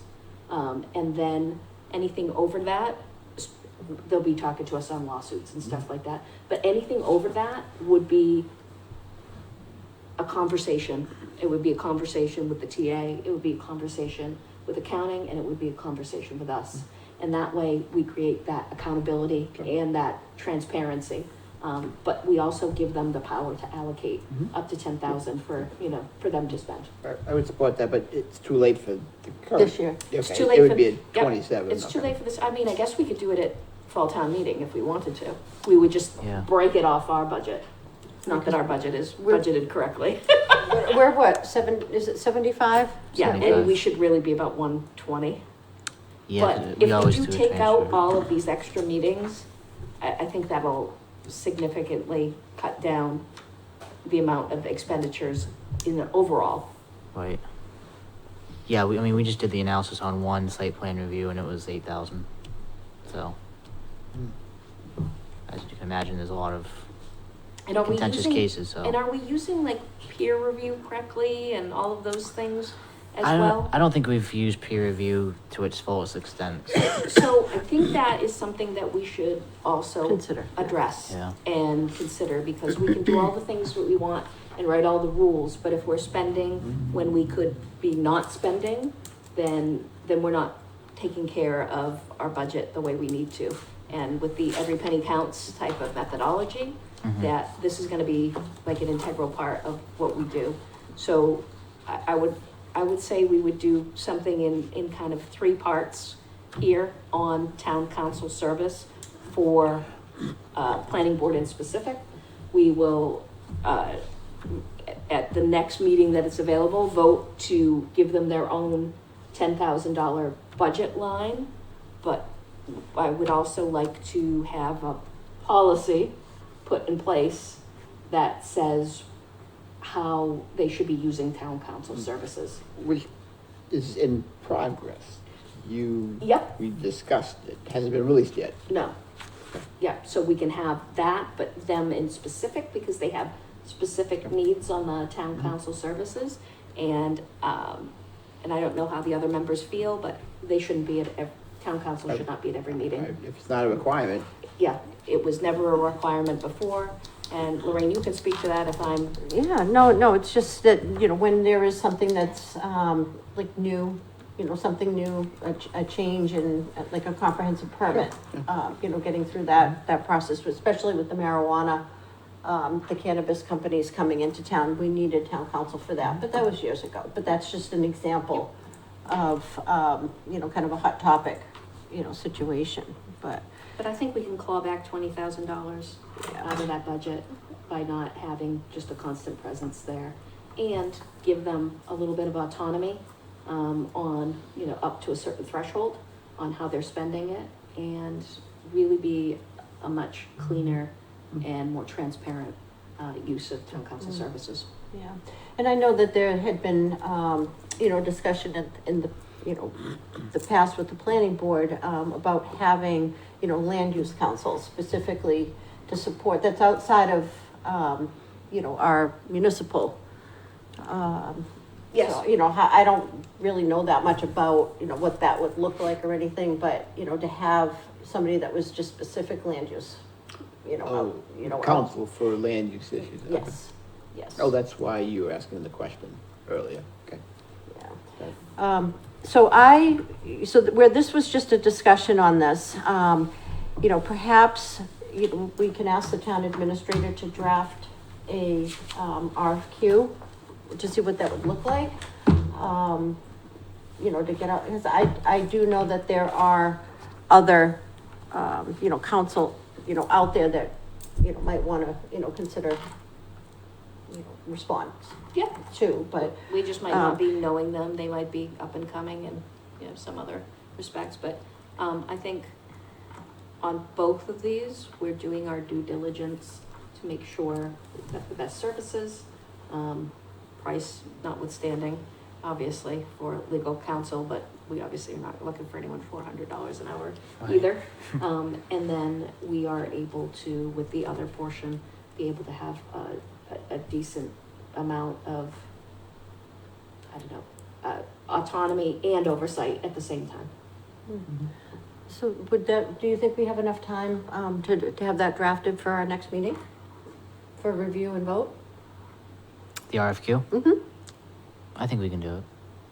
That'd be fantastic. A lot of towns, they do it yearly. Yeah. I think Marshfield was actually one that just did Action it. item, Yeah, there you go. Yeah, we're not reinventing the wheel here. Okay. Places have done it. All right, That'd be great. that would be good. Great, thank you. Any further? All right. Thank you, everyone, for entertaining. Thank you. And thank you for Member Plonka for bringing it forward. We do have somebody in the audience. Yes, we here. do. And what number is this? It is 29B. Jesus. We're gonna go to This would be here. 29B with Mr. Oliveira like to come up.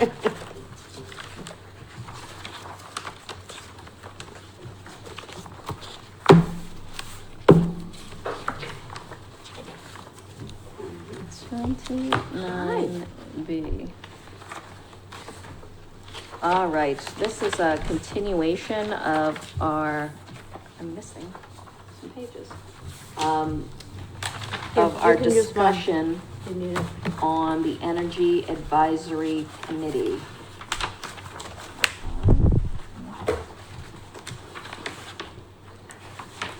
And it 31st of 32. So if you'd like, just, I know what we're doing here, so you can use it. Thank you. And here is also the new, the revised. Thank you. So we wanted to, for the second time, revise this charge, based on the fact that we, did not do it correctly last time. And the first part of this conversation will be a quick vote, and a discussion if needed on the membership, moving it back to 7. We had a couple, things that we had wrong on the membership and who was interested in applying. So we want to bump it right back up to 7. And we would have it the 3 at-large members. How do we do that? Yeah, and the 3 at-large members. And the other language, things we're not repealing because it changed the language from, it says, I took out the yeah, ex it said officio. Board of Selectmen before, now it says Select Board, but that was in the last meeting that we changed that. Can I get a motion to change the committee to 7 members? And that's 7 And voting members, correct? 7 voting members. Okay, so it is an odd number, I just want to confirm. Yep, that's all. 7 voting members. Well, I will make a motion, to, adopt the amended Energy Advisory Committee charge to consist of, 7 members, to be appointed by the Select Board. And the members shall include the Director of Inspectional Services, or his designee, a member of the Select Board, Conservation Commission, Open Space Committee, or their designee, and 3 at-large members. Effective immediately. Seconded. I have a motion, a second. Any further discussion? Let's vote this for the second time. Roll call. Hunt, aye. Plug eye. Candida, aye. Carboni, aye. Excellent. Now we can move forward. Mr. Oliveira has stepped forward, and has volunteered to be part of the board. Would you like to introduce yourself and talk a little about your interest in serving? Thank you. Thank you for having me tonight, considering my request to be on the board. So I am retired. I came up a lot earlier. Recently, 40 years in Lakeville resident. And I'm passionate about the environment. Sustainability is a big part of it. Energy conservation, decarbonization, greenhouse gas emissions. When I was at the hospital, I ran a facilities group for a number of years. We worked towards reducing our carbon footprint. This committee around energy advisory keeps it fit with passion in my experience, and I'd like to offer that up to try to help out in the town. I think Lakeville's a great place. We've always tried to protect our community and our natural resources. It's just another extension of that. So I'd be interested if you would all consider my request and let me do that. Fantastic. I will say I might be biased because I've heard Member Carboni speak about you in glowing terms in the past when you worked on the school committee together. So I knew your name before I knew your name, and I'm like, wait, I know this name. I'm getting involved, giving back. So. I appreciate it. I started that by being on the school needs study committee. That's how that all happened in the school committee. I think there's an owl in there. Did you hear that? You call it the owl. Yeah. It does call it Yeah. the owl, but yeah, I thought the same thing. Sorry, Phil. Members, do you have any questions or any comments? I just think it's very good that he's offering his time and services and expertise, and I would certainly welcome that to the town we both love. Yeah, fantastic. Member Plonka? Just thank you, Phil, for volunteering. Thank you. And Member Carboni. Yeah. I would like to make a motion. Okay. That we appoint Philip Oliveira to the Energy Advisory Committee with a term to expire July 31st, 2026. Can I have a second, Second. Mr. Oliveira? Motion and a second. Any further discussion? Hearing none, roll call. Hunt, aye. Blanca, aye. Candido, aye. Carboni, aye. And welcome aboard. Thank you. You will need to be sworn in at the town clerk's office. Okay. And who's gonna give that paperwork now? So I have paperwork for you to sign at the end of the meeting, and I will make sure I can reach out to you to let you know when the town clerk's office is ready to swear you in. Excellent. So we have a document that needs to get passed over to them, yeah? Excellent. Yeah, Thank you. welcome. Thanks for taking me out Fantastic. of order. Thank you so much. Appreciate it. Have a great night, our only audience member. Thank you, Madam Chair, for that. Yes, absolutely. Madam Chair, do you want to kill 29A while we have the paper in Well, hand? while we got it here, All right. let us vote to revise the appointment of Eric Swenson from special police officer to reserve police officer. Do I have a motion? So moved with the term to expire on July 31st, 2026. Seconded. Motion and a second. Any further discussion? Hearing none. Roll call. Hunt, aye. Blanca, aye. Candido, aye. Carboni, aye. There is another item on there. It's 29C, but it did not make it to the website, so we are not going to do it tonight. All right, back at good old agenda item number 10.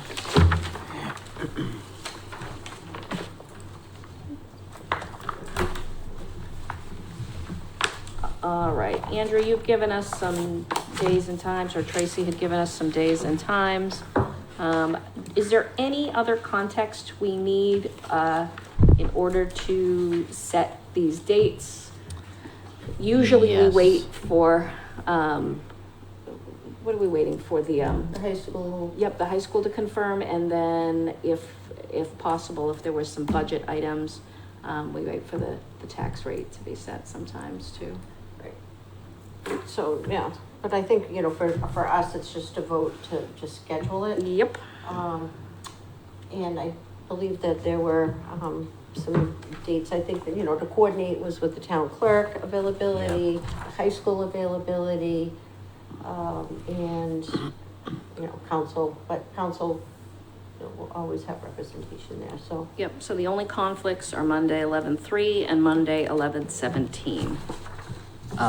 Yeah, we actually have a little more. So we have a little more, so I was able to, Lil was not able to, the town clerk was not able to do the third. The third, but then the high school's not available on oh, she's available to do it on the third, but the high school's not. The high school's available. not, yes, and the high school's not available on the 10th either. So I did have an opportunity to speak with Lil and look at her calendar, along with, member Carboni, I and. just happened to be in the office at the time. Yeah. Darn it, Lorraine. I Which really was- wanted to look at the calendar with Lil. She was flipping through Lil's calendar, actually. It was good. It was good to get it done so I could get back to the school. So ultimately, the school came back with the 2 dates of December 1st and December 2nd. Nothing else ended up working out between the school and the clerk and everything else. So those are the only 2 dates I have for you, which is the Monday or Tuesday in December. All right, does anyone have anything else to add on the very narrow choice that we've been given tonight? We tried. You don't know what you're gonna be doing that day? I'll be going to town meeting. You'll be going wherever to town it's meeting. Oh, that's right. Scheduled, yep. Well, I would vote for the first. So the first is the Monday. Do we want to have it on a Monday or do we want it on Tuesday? Does it matter to anyone? I mean, I can't imagine. Is there any studies that show that people will show up on a Tuesday more than a Monday? I'd be guessing. Yep. It's good. So the week before, is that the week that school is out of session for Thanksgiving. Thanksgiving? Yes. And then Monday would be the first day back. Okay. It would. Allegedly, yeah. We need 100 people to show up. Yes, so I think they will 12-1 show up. If I'm wrong, I will owe you all a piece of candy. Okay. All right, so I will take a motion. Okay. And if anybody calls me the motion queen, I will make a motion to schedule the fall special town meeting for Monday, December 1st, 2025 At, 6:30 PM. there we go. Seconded. Motion and a second. Any further discussion? Hearing none. Roll call. Hunt aye. Look, Candido, aye? Carboni, aye.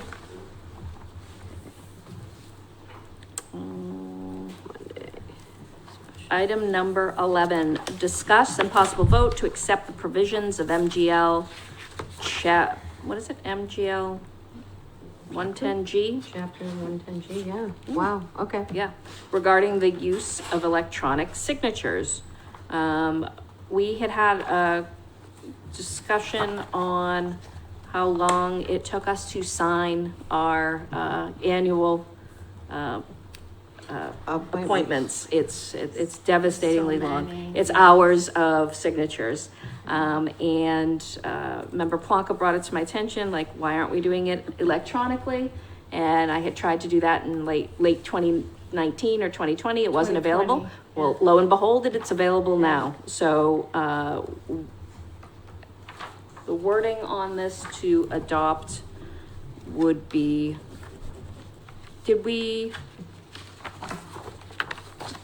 this is different than you and I had talked about originally. So can you explain the wording on here?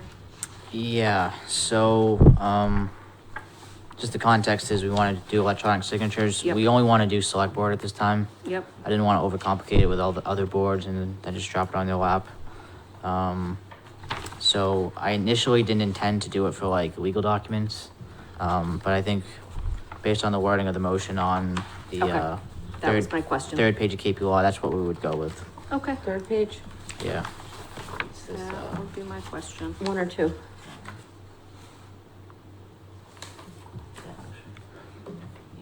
It's one.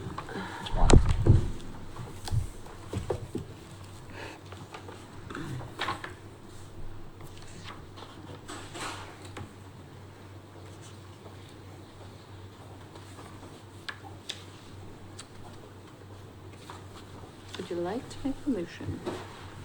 Yes, I'm just reading, just making sure that I'm clear. 'Cause- Okay, You would so just with be what, using- because, or with what, you know, with wet ink, so I think that that's important. So for me, And it's it would either just be we select all are doing electronic signature, or it's all ink. I think Is that correct? probably the only Does logistics wise. Anyone have any objections to doing it digitally? Did you enjoy signing all those appointments? Do you want to continue to do that way? There are some more here. It will take a little while to implement, so. No, does anyone actually have any objections to doing them electronically that they don't So, want to? let me just clarify we all know how electronic signatures work. The intent is moving forward with some other technology improvements that I'm working on as part of the Technology Advisory Committee and working with Bob McNally and Andrew, is that those documents would be in an online central repository. And we would simply open up at whenever at our convenience, you open it up, you click it, save the file back. So it's gonna eliminate printing. All of that. It's gonna, Right. and I make it easier. So how we do that exactly, we've not determined yet. Maybe it's Adobe, there's various ways you Right. can Yeah. do. We'll research that later. There's gonna be probably a cost associated with it too. So at the moment, it's just, as long as we We take the adopt step. it, then we can flush it. Exactly, Yeah. and then I will work to make it as easy and convenient for us as possible. Okay. No, Appreciate that's it. good, so at least this would get it Yeah, started. this is the first So you step. have until, June of 2026. Oh, Before trust we me. do all of our appointments again. Trust me, I had no idea how many. And your hands started cramping up? And I, You now didn't I know. allocate enough time? And yeah, the goal is, we won't be doing that again, but we may have to open up 100 documents, but it's open it, click and save. Yeah. That's how I intend it to work. Yeah, Excellent. much appreciated. All right, then I will proceed. And we're just doing it for the select board as well? Correct. Yes. Okay, First phase, eventually we'll roll it out, but first phase is yes. agreed. Okay. So I'll make a motion, that we, the town of Lakeville, Select board. all right, I'm just trying to move, I move that the town of Lakeville Select Board hereby recognizes and accepts the provision of Mass General Law, Chapters 110G regarding electronic signatures, and that its members will henceforth execute documents either with electronic signatures or with wet ink signatures, and that both will carry the same legal weight and effect. And I want it, like, I'm trying to say that it's, for the just the select board. But you just said it. All right, ahead of because we time, are so- adopting this. Yes. But it's only for the select board. Yep, and then At the this time. second portion needs to be read in, or? Or is this just a protocol?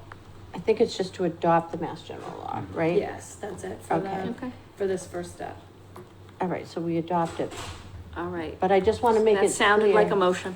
Okay. Yeah. All right, I just It wanted is to a make motion. it, because, you know, as Andrew indicated, that he wants it to start with just the select board. So if we adopt it, I don't want another Nope. board, committee, and commission to say that, you know, okay. Nope.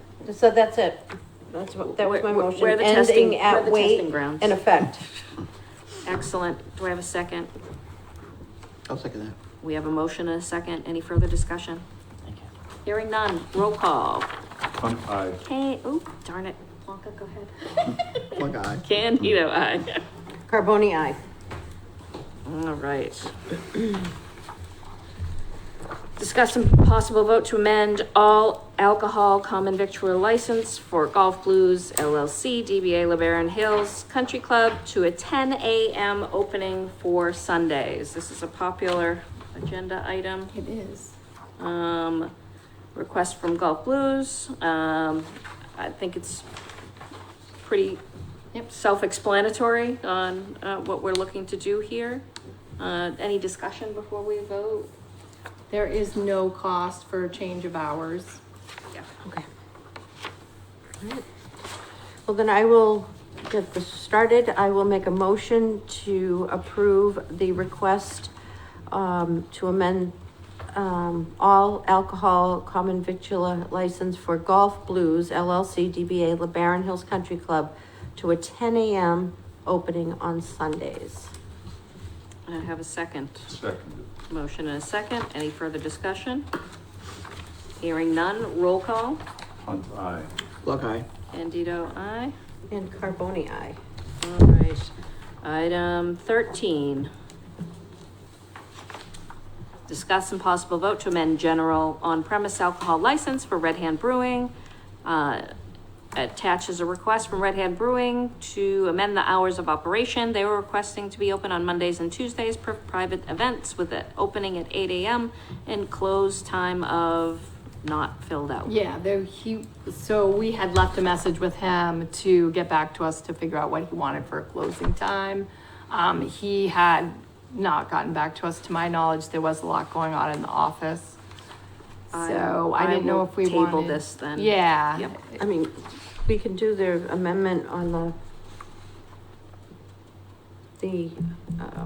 their Sunday operating hours. Yes, we can do the Sunday operating hours. But I wasn't really, I'm not really comfortable with the Monday, Tuesday, because I haven't heard back from him. Yep. All right, so we're gonna skip over the first item and we're gonna table that. But the second item, we will amend their Sunday operating hours from 11 a.m. to 10 a.m. And allow Sunday sales to begin at 10 a.m. So moved. And I have a motion. Do I have a second? Seconded. Motion and a second. Roll call. Hunt, aye. Look, aye. Candido, aye. Carboni, aye. And Colleen, you will bring that back to us once. I will bring that it- back. Madam Chair, would it be inappropriate to text him and ask him? No, and I have- if you I get have an his answer, copy. I'll open it back up. Okay. Absolutely, that's a fantastic avenue. One less Yeah, one less thing to on bring the back. next agenda. Yep, trust me, we text people all the time here. Yes. Nate. Nate gets a lot of texts. Eventually I will have all that too, so I'll be All able to do the right, same.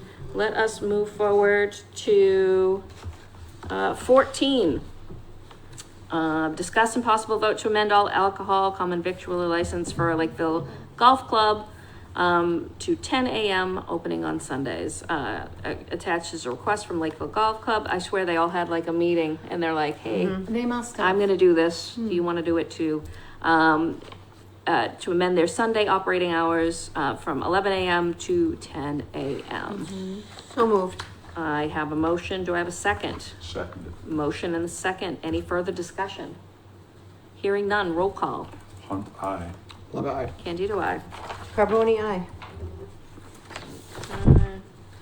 Item 15 is the open space plan. Tracy sent us all the open space plan last week. I missed it on the other version where she sent it the other month and she asked for us to weigh in. So apologies for everyone. I missed the action item for me to put it on an agenda. Is there any questions on the open space plan as it's been presented in the document that Tracy shared? All right, if there are no questions, I will take a motion. I will make a motion that we draft our support letter for the 2025 open space plan as presented. Do I get In favor of adopting. There we go. There you go, yes. Do I have a second? Second. A motion Perfect. and a second. Any further discussion? Hearing none, roll call. Hunt, aye. Plug eye. Candido, aye. Carboni, aye. Can we have a yay? Can we have a yay? Oh, because it's done? Yeah. This is the longest thing I've ever seen in my life.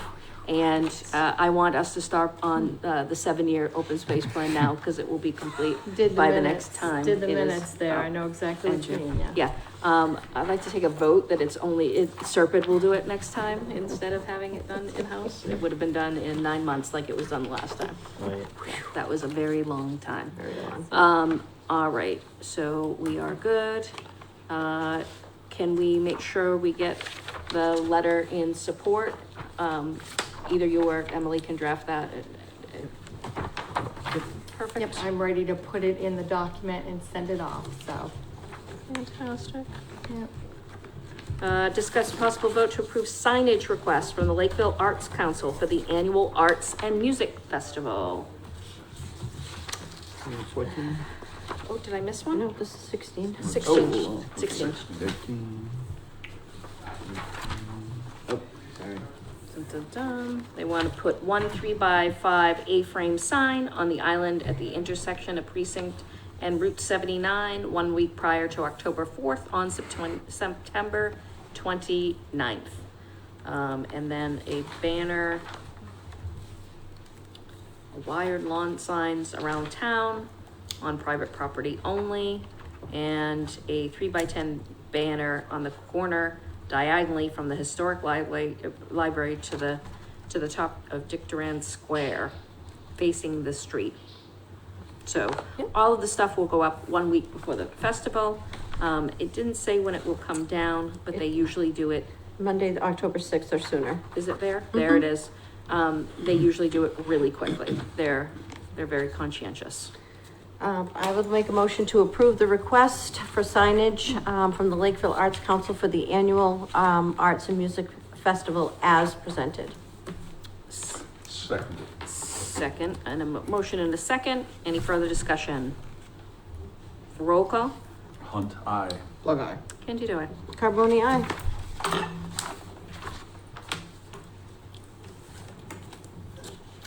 Discuss and possible vote to reappoint Lillian Drain as National Voter Registration Act Coordinator.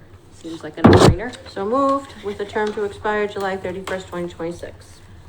Second. Motion and a second. Any further discussion? Hearing none. Roll call. Hunt, aye. Plug eye. Candido, aye. Carboni, aye. Congratulations, Lil. agenda item 18, discuss and possible vote to approve Melissa Turcott to the Open Space Committee. Who was the previous member to the Open Space Committee that Melissa is From the replacing? parks, I believe it was the one that just didn't run again. Okay. I forget her name. Okay. Yes. All right, well, I was going to Yes. thank them, but I don't Yes. know their name. Yeah, she's the one that resigned. Yes, oh my God, Brittany? Brittany Lepore. Okay. Yeah. All right, well, thank you very much for your time served, Brittany, and now I'll take a motion. I'll make a motion to appoint Melissa Turcott to the Open Space Committee as the Parks Commissioner representative with a term to expire July 31st, 2026. Seconded. Motion and a second. Any further discussion? Hearing none. Roll call. Hunt eye. Plug eye. Indeed, away. Carboni, aye. Item 19, discuss a possible vote to reappoint William Ofanos to the Conservation Commission. I don't How have do any- we miss this? Oh, it was missed. It was just missed. It was just missed. Okay. You know, you actually bring up a really good point, and I'm gonna make it for the fourth time, because I love, when we go forward on the appointments next time, I would really, really appreciate, in the format, to have everything kind of Excel format with Absolutely. the person, their date to expire, the date, and how many members are on the committee, and then we can know what we're looking at. Because we kind of take it, it feels very, I don't know, like it lives in a vacuum a little bit. It doesn't need to be, it yeah. absolutely can be updated, Yeah. yeah, I agree. Yeah. That's helpful information for us too, as well as you. Oh, yeah, and being able to do like a mail merge and, you know, and do something else and send out notices on that. It's pretty easy peasy when it comes to that. And, you know, just the column for the designation, because some of them are required, like if it's a member at large, or if it's a. Yes, that document does exist and I will create it in a format or change it around in a format that's easily readable for you guys. Yeah, Absolutely. and that would be much appreciated because, you know, especially, You need to see we that. don't know Yeah. what we don't know. Right. And, you know, when you've got 70, 100 things coming before you, you're not gonna notice that you missed William Ofanos, you know, necessarily. Right. Yeah, okay, very good. I'll take a motion. I'll make a motion to reappoint William Orfanos to the Conservation Commission with a term to expire July 31st, 2028. Second. I have a motion and a second. Any further discussion? Hearing none. Roll call. Hunt eye. Plug eye. Indeed, away. Carboni, aye.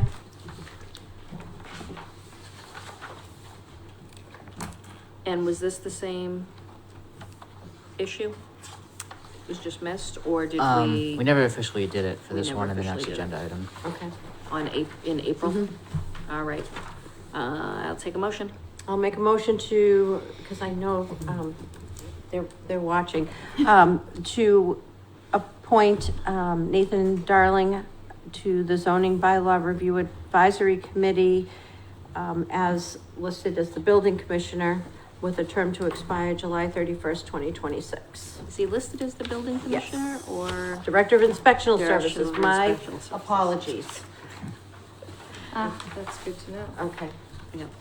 And I have a second? Seconded on whatever verbiage we decided. A motion and a second. Any further discussion? Hearing none. Hunt eye. Plug eye. Candido, aye. Carboni, aye. Discuss and possible vote to appoint Donald Foster, Nathan Darling, Andrew Sukforth, Derek Maxim, Darren Beals to the Town Hall Building Reuse Committee. We're full. Yep, with a term to expire July 31st, 2026, so moved. Can I get a second? Seconded. I got a motion and a second. This fills out our full membership, correct? Correct. All right. After this vote, can we get on a calendar and reach out to everyone and see if we can get a meeting going as soon as next week? Yeah. Perfect. Motion and a second, right? Did I Yep. skip it? No? Roll call. Hunt, aye. Look, I. Candido, aye. Carboni, aye.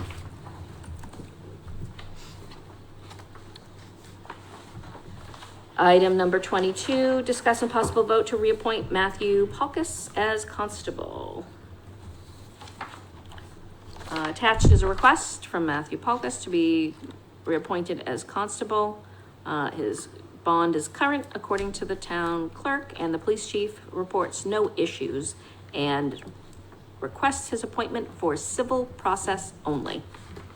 And a term to expire June 25th, 2026, so moved. Second. Motion and a second. Any further discussion? Hearing none, roll call. Hunt, aye. Look, I. Candido, aye. And Carboni, aye. Discuss scheduling select board hours on Council on Aging. So, we haven't had as many hours. I think I missed mine, on the last go round. I think there was one in the summer that I missed. And I don't know who was last in, but as a general rule, we had someone once a month, from the select board to be there on the Fridays during, the coffee chat in order to just be available for our seniors. I would be happy to take the first one, on September 12th. Was there August anyone? 8th. What is it? August 8th. August 8th. This Friday. Yeah, I'll take that. If any, yeah, I'll take that. I'll 'cause I send you an missed it. invitation. Thank you. And that is my biggest hope for these type of events. I would like calendar invites for everyone for anything that we have going, because that's how I live, is by my calendar invites. And when I don't have them, I miss things. So having calendar invites for anything for select board members would be a really helpful way. And if there was any documents, attach those documents to the calendar invite as well. All right, for August 8th, we can sign me up for. Who would like to do September? Madam Chair, how long is this? It's an hour. It's an hour. Okay. Yep, we do about an hour. Yeah. Sometimes you stay longer.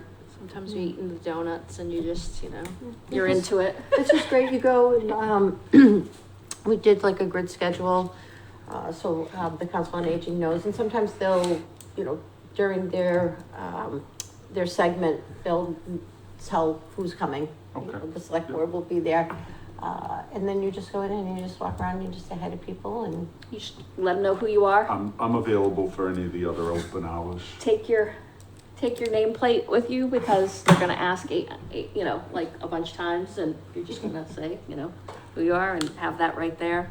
They tend to zoom right to you once they see it, so. I can put a Little name tag on. All right, so you're available, open, so let's get who's less available. I'm fine. Member Carboni, Any of them. Member Plonka, what dates? I could take the November. Okay. I'll take October. Carboni, and then we'll add you for September, if that is okay. Member Hunt, Absolutely. and then I will go back and round it out with December. It's beautiful that time of year too. Beautiful, beautiful. So I'll send invites to everybody, and then I'll also do up a, spreadsheet for the Council on Aging, so they know. Yep, that I would heard be you. Yep. very helpful.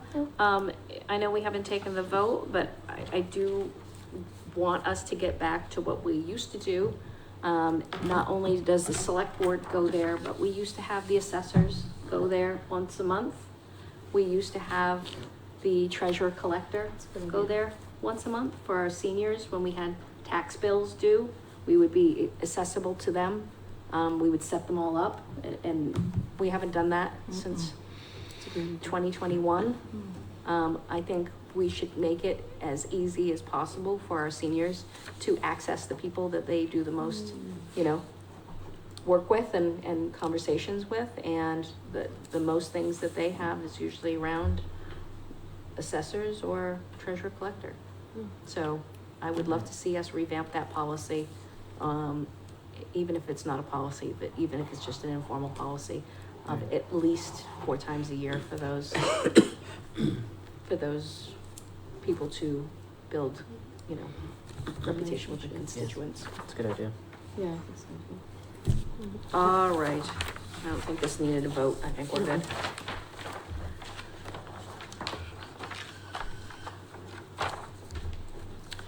Discussion on the status of the newly constructed pavilion. We've had lots of conversation, lots of back and forth on the pavilion, and what it's called. We have some requests here about naming it Center Stage as opposed to the pavilion, as it has been referred to it in all the literature as Center Stage. But it is usually our practice to dedicate buildings like this to whomever had either someone that had served us, you know, in a capacity that helped facilitate this, or someone that is recently deceased that, you know, to dedicate to. I would like us to continue that tradition. We have a lot of people in town that have really dedicated a lot of service. And we have one person I'm thinking of in particular that really, really made this happen, and that would be Paul Nee. That's just my thought, because I remember this project was one of the longest projects ever, and he just kind of took it over and fixed what was wrong, and he was there for every step of the way. If anyone else has some other people to dedicate it to, or any suggestions, this is just me throwing it out just for my personal knowledge of the project. I would like to, even if we don't name it Paul Nee, I would like a plaque to memorialize. Right. Yes, Or the yes. work, The work, dedicated the work. dedicated yeah, work, yeah. and That I can absolutely Yep. 100%, you know, that. Yeah, I would like to have everyone's Acknowledgement. name on it, but I would probably put, you know, Paul Nee as probably the driving force on it. And then it would be the Lakeville Center Stage, and then the dedicated plaque to the people that worked on it. If I may, Absolutely. you know, because it had been called, you know, I hear that, you know, the Lakeville, you know, Town Pavilion, you know, where it's in the pavilion, but I know that this has come through the Arts Council because they called it Center Stage. But I think that a lot of the programs that they have, you know, fall under their terminology of Center Stage. Because it's the Town of Lakeville Pavilion, we know exactly what it is. What about the Town of Lakeville Center Stage Pavilion? Everyone wins. Everyone wins. You know, I don't want to just not, you know, negate this, but it's just, it needed to be, you know, something that we could, you know, bring everybody in, yeah. If we did Town of Lakeville Center Stage Pavilion. That's worked for me. And then we have a little plaque for all the people that worked on it. Yep. And made it happen. Does anyone else have any suggestions, or, come on, chit chat? Sounds good to me. Okay. Yeah, all right. I appreciate, that they brought this to our attention, that we're calling it something that they're not calling it. But I think if we incorporate both, the vernacular is gonna be the pavilion, when we're talking about it outside of the confines. But if they wanna refer to it as the Center Stage Pavilion, I think that suits both of, I used to call it the street level, where, you know, what people are gonna call it versus what they wanna formally call it. Madam Chair, any discussion on ribbon cutting? Anything that anyone wants to do for ribbon cutting would be great, like, but do we have any more events? Cause we just kinda might have missed the boat there for the summer. We should have probably had it in June when they had the first concert. I never really had one for the townhouse either, so it could be a combined one, because the bathroom and everything really has been completed in the last year Everyone or can so. walk and check out the bathroom. I'm excited to see it, having been to multiple events there and not had that facility. Yeah. We do have an event, Madam Chair, coming up for the Arts Arts Council Okay. So that may be the time for a ribbon. Is the toilet ribbon cutting. ready? Yeah, Is it the was done this toilet- past week. Okay, because I keep going, is the toilet ready? Is the toilet, Yeah, are the that's- bathrooms ready? Yeah, all right, so let's make that a thing. Sounds good. Perfect. Awesome.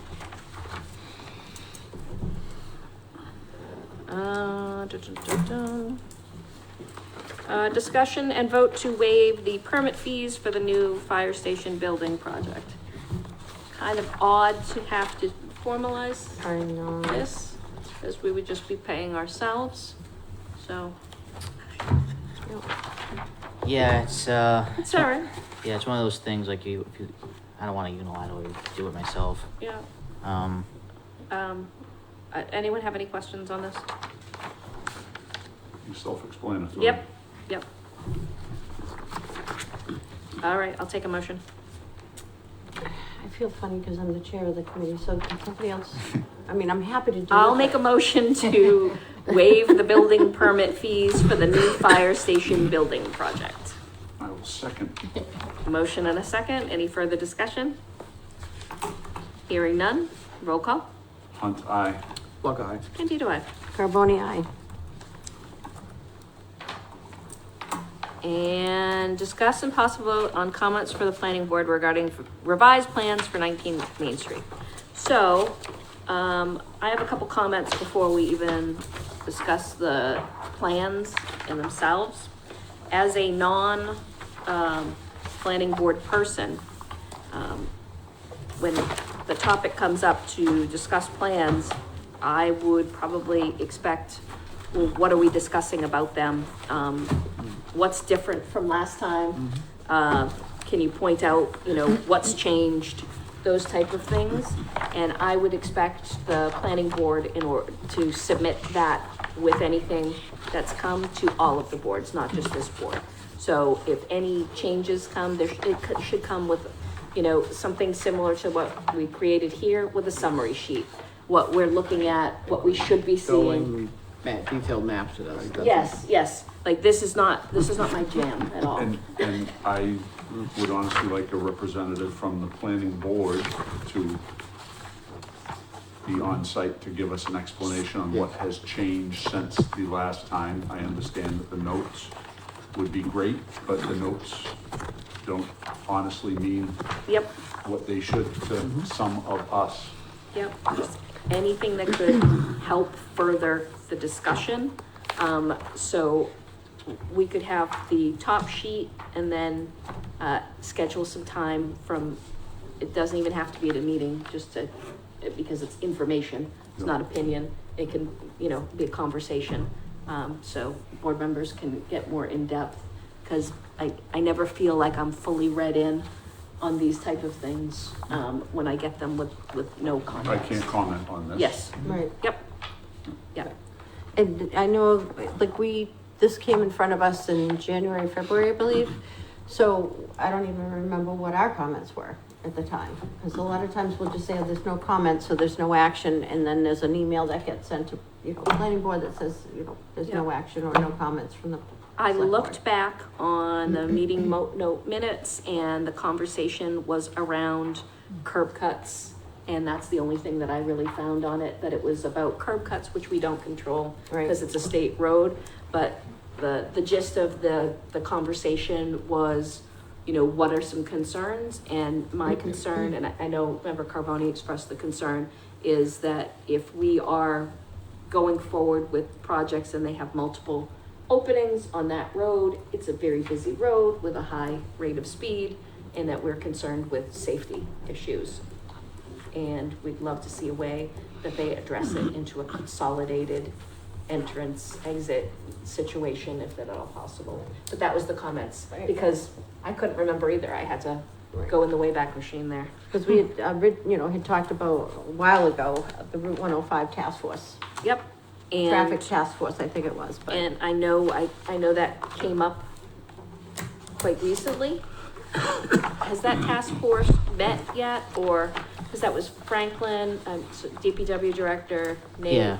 Yeah. You, It would be Emily, yep, and Paul Nee is on there as well. Paul Lee, that's right. Yeah. Yeah, so, even recommendations from the task force would be fantastic, especially on big projects. Small projects, not so much. Something like this, that's landscape changing, probably a little bit more context. So, I can't comment on anything. I would say old comments still apply. Yep. From January, February. Yep. The only things that were changed on this plan were minor stormwater and then the added fencing near the riprap, but Okay. very small stuff. Okay. All right, subcommittee and select board delegates, Old Colony Regional Voc Technical Building Committee.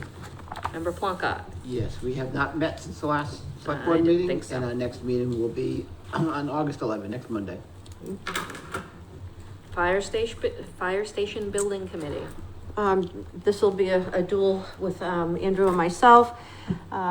Bids have gone out, they've been posted, and I forgot what the end date is, but it's at the end of the month. August 27th. Okay, so it's toward the end of the month, but it's a comprehensive program that had gone out there to bid, so. There are some things that are still, we're working through right now. Outside of that is the water line, to get to the fire station, because there's an opportunity, I believe, that we can tap into, some funding, for that, so we took that outside of the project. But we're having the engineering, worked on for that too, and that'll become. What's the price? What's the price approximate? Yeah, we got kind of a ballpark, right? Yeah, it depends on how exactly they're gonna do it. There's some complications with like the fiber over there. I think initially I heard 300,000 to 400,000 Okay. for that water line. And there's some discussion about, trying to utilize that same trench for, the fiber, so try to minimize the disruption. So do we have any sense, I know I'm always looking in the news to see what fire stations are coming in at now for overages for different towns. Andrew and I had a conversation the other day about Swampscott, was it? Cohasset. And they came back really, significantly over. Does the fire station building committee have a contingency plan that they've worked on, or have they discussed it? No, in we have any not meetings? discussed it, other than the discussion was, from our OPM and our architect firm, that the other projects that they're familiar with or that they may be working on, that the bids have come back, less than, what they had anticipated. Okay. So, Can we get a new set of drawings for the board to look over and see? Because I know there's always little tweaks here and there. Yeah. I'd love a new set of drawings, but electronically or on a plot. Yep. So if we can have those sent out, I did want to say that, we have the stormwater through conservation that has been approved. Yep. The planning board, the hearing has been continued because there was some, discussion. I'm trying to remember because I watched the meeting. It was on the site plan review related to the entrance, the light, and then where the Right. parking is in the front. Right, so there were some questions that needed to be, answered, so that's continued to their next meeting. And, that was the only other that they had to go in. I don't think either of you Yep. were on the board last time we had plans or had a presentation. or I'll make anything. sure, if there's anything that you need, I know that, with Emily here, I know she'll be, helping to support that, so, I'll be working with Emily and with Andrew, to make sure that knows kind of where we are. Yep. And then I'll make sure that Perfect. information gets out to you. Big plans, hold eyes. That will help. Madam Chair, question for Lorraine.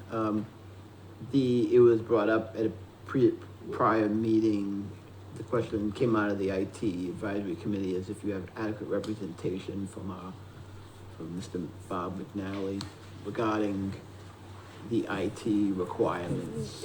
All through the emails, and I think Andrew can, attest to this, that they are reaching out to Bob as Okay. needed, yes. Okay, good. Thank you. Yeah. and DPW as well, or? We have, anything that we needed that was land or a service, then yes, we have gone through. Okay. I'm just thinking of like Oh, yeah, we're very. plowing and landscaping. No, we're and very entrances. cognizant of Okay. the fact that we don't want to just assume that town services will be taken care of by, or just absorbed, like it just, yeah. Yes, thank you for pointing that out. Very important. Alrighty, and Technology Advisory Subcommittee, I think we've talked about this a bunch because of things that have come up. Oh, thank you. That will not roll well on the floor. Technology. Meeting scheduled next Tuesday. Next Tuesday. And member Carboni, Communication and Community Outreach Subcommittee.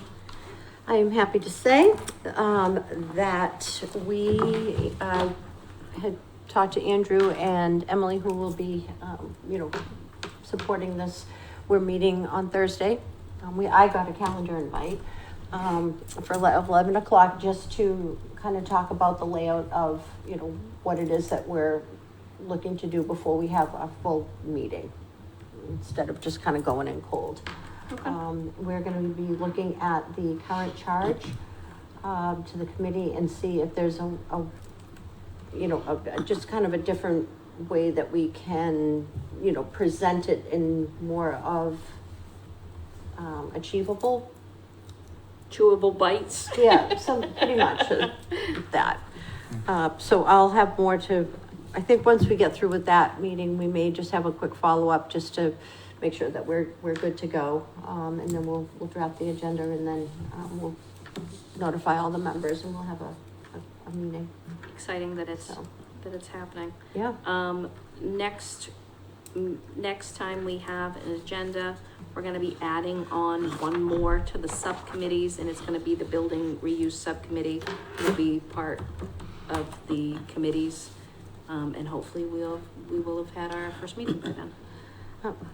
If I can, Madam Chair, there is another subcommittee that I don't think we ever closed out. That was the Town Administrator Search Subcommittee. Yes. Because that was on here for the long time, and then I know we pulled it off, but. I did mention it to Lacey the other day to get the meeting minutes together, and I did mention it to Andrew that we should get it. I believe the chair would be Chief Perkins, because he was the vice chair, so he would have to call it. Would you remind him kindly? And, Yes. but yeah, Lacey was getting those meeting minutes typed up. Yes, So just try to close out our committees. So basically, they'll approve their minutes, and then it'll come be done. onto our agenda to disband them. Yep, close it out. Any new business to become before the board? Madam Chair, the issue of appointing me as a school district teacher. Yes, contract, is that that going to be contract, I think we should, representative? do we have to do it on a different item? Like a formal vote, is that what you mean? We delegated Chris at the start of the reorg. He would do that. I I wasn't don't sure think if. we put a date, a finish date. so I it's still think you're valid. still Oh, valid. okay. Yeah, I don't Yeah. think we said a date to expire. I just think you went on there Yep. until it's done. Good times. You're here for 3 years. Careful what you volunteer for. You're on that for 3 years. Yeah, There you go. Maybe we'll do a bunch of one-year contracts, and then you can do Do it again contract next a year. Yeah, all right. Any new business to come before the board?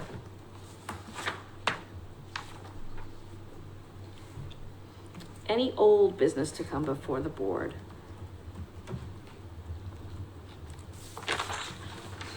Okay.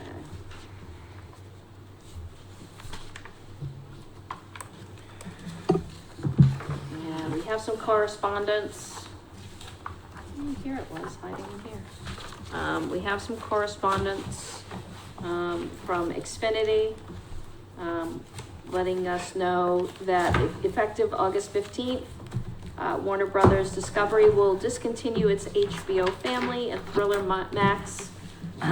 So a copy of this is on the agenda at lakevillema.org if you want to read the specifics. We had a letter of recognition from the Westport Fire Department for our own Lakeville firefighters, thanking them on behalf of the Westport Fire Department and the residents of Westport as they came to the rescue, was it 2 weeks ago? Yeah, about 2 weeks ago for a massive fire. So much appreciation to our Lakeville Fire Department and firefighters and paramedics and EMTs as they always rise to the occasion and support our member towns as well. As Member Plonka referenced, we got a notice from the superintendent of schools that they are going to start working on the contracts. And Member Plonka will be representing the select board in those negotiations. And we had a note from including the commission. I missed this. It was on the back. I missed it, so I'm reading it for the first time.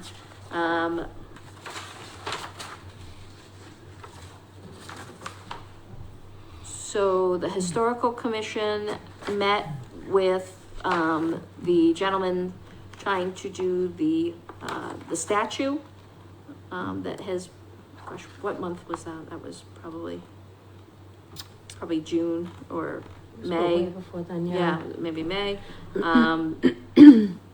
And they're updating us as the attendance and the audience. I don't really see anything that went forward though. It's just an update on the outreach that's going on. And then we had a resident concerned about a zoning decision.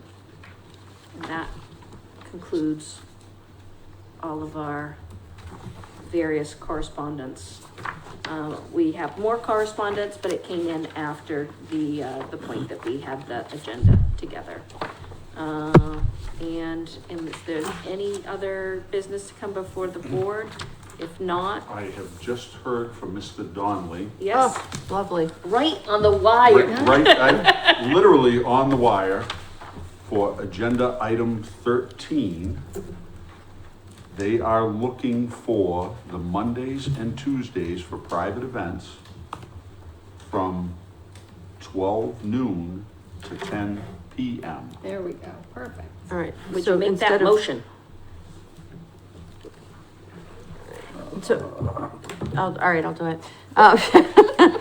I'll make a motion, to approve the request, for the alcohol, on premise alcohol license for Red Hand Brewing, DBA Red Hand Brewing, to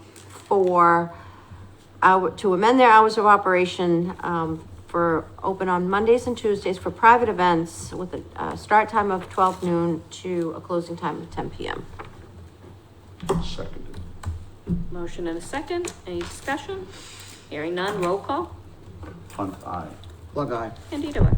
Carboni, aye. Yay, I no, guess it's that not sitting there. the number from 8 a.m. was the opportunity on other days to open at 8 a.m. But I thought they were already open at 8 a.m. for coffee. They are. His license, But that's food. That's, oh yeah, that's right. right, Yeah. this is just alcohol. Yeah, this is alcohol, so Okay, he's good for his food. Yep, Yep. all right. I hope so, because I. You went get there, coffee right? Yeah. Sometimes He's I have good for early his morning food. meetings there with coffee. Yeah, you're complicit. All right. I did want to mention that, agenda item 30, I don't, because it's magic number 30, our next meeting. Oh, yeah. August 19th. All right, and now we are going to enter into possible executive session pursuant to Mass General Law, Chapter 30A, Section 21A3, to discuss strategy in respect to litigation. If an open meeting may have detrimental effect on litigating position of the body, and the chair so declares. National opioid litigation, and pursuant to MGL, Chapter 30A, Section 21A6, to consider the purchase, lease, or value of real estate if the chair declares that an open meeting shall have a detrimental effect on the negotiating position of the public body, and the chair does, and not to return into open session. So moved. I have a motion, I have a second. Motion is second. Can I have a roll call? Hunt, aye. Block eye. Candido, aye. Carboni, aye. Thank you, everybody. 8:46 PM.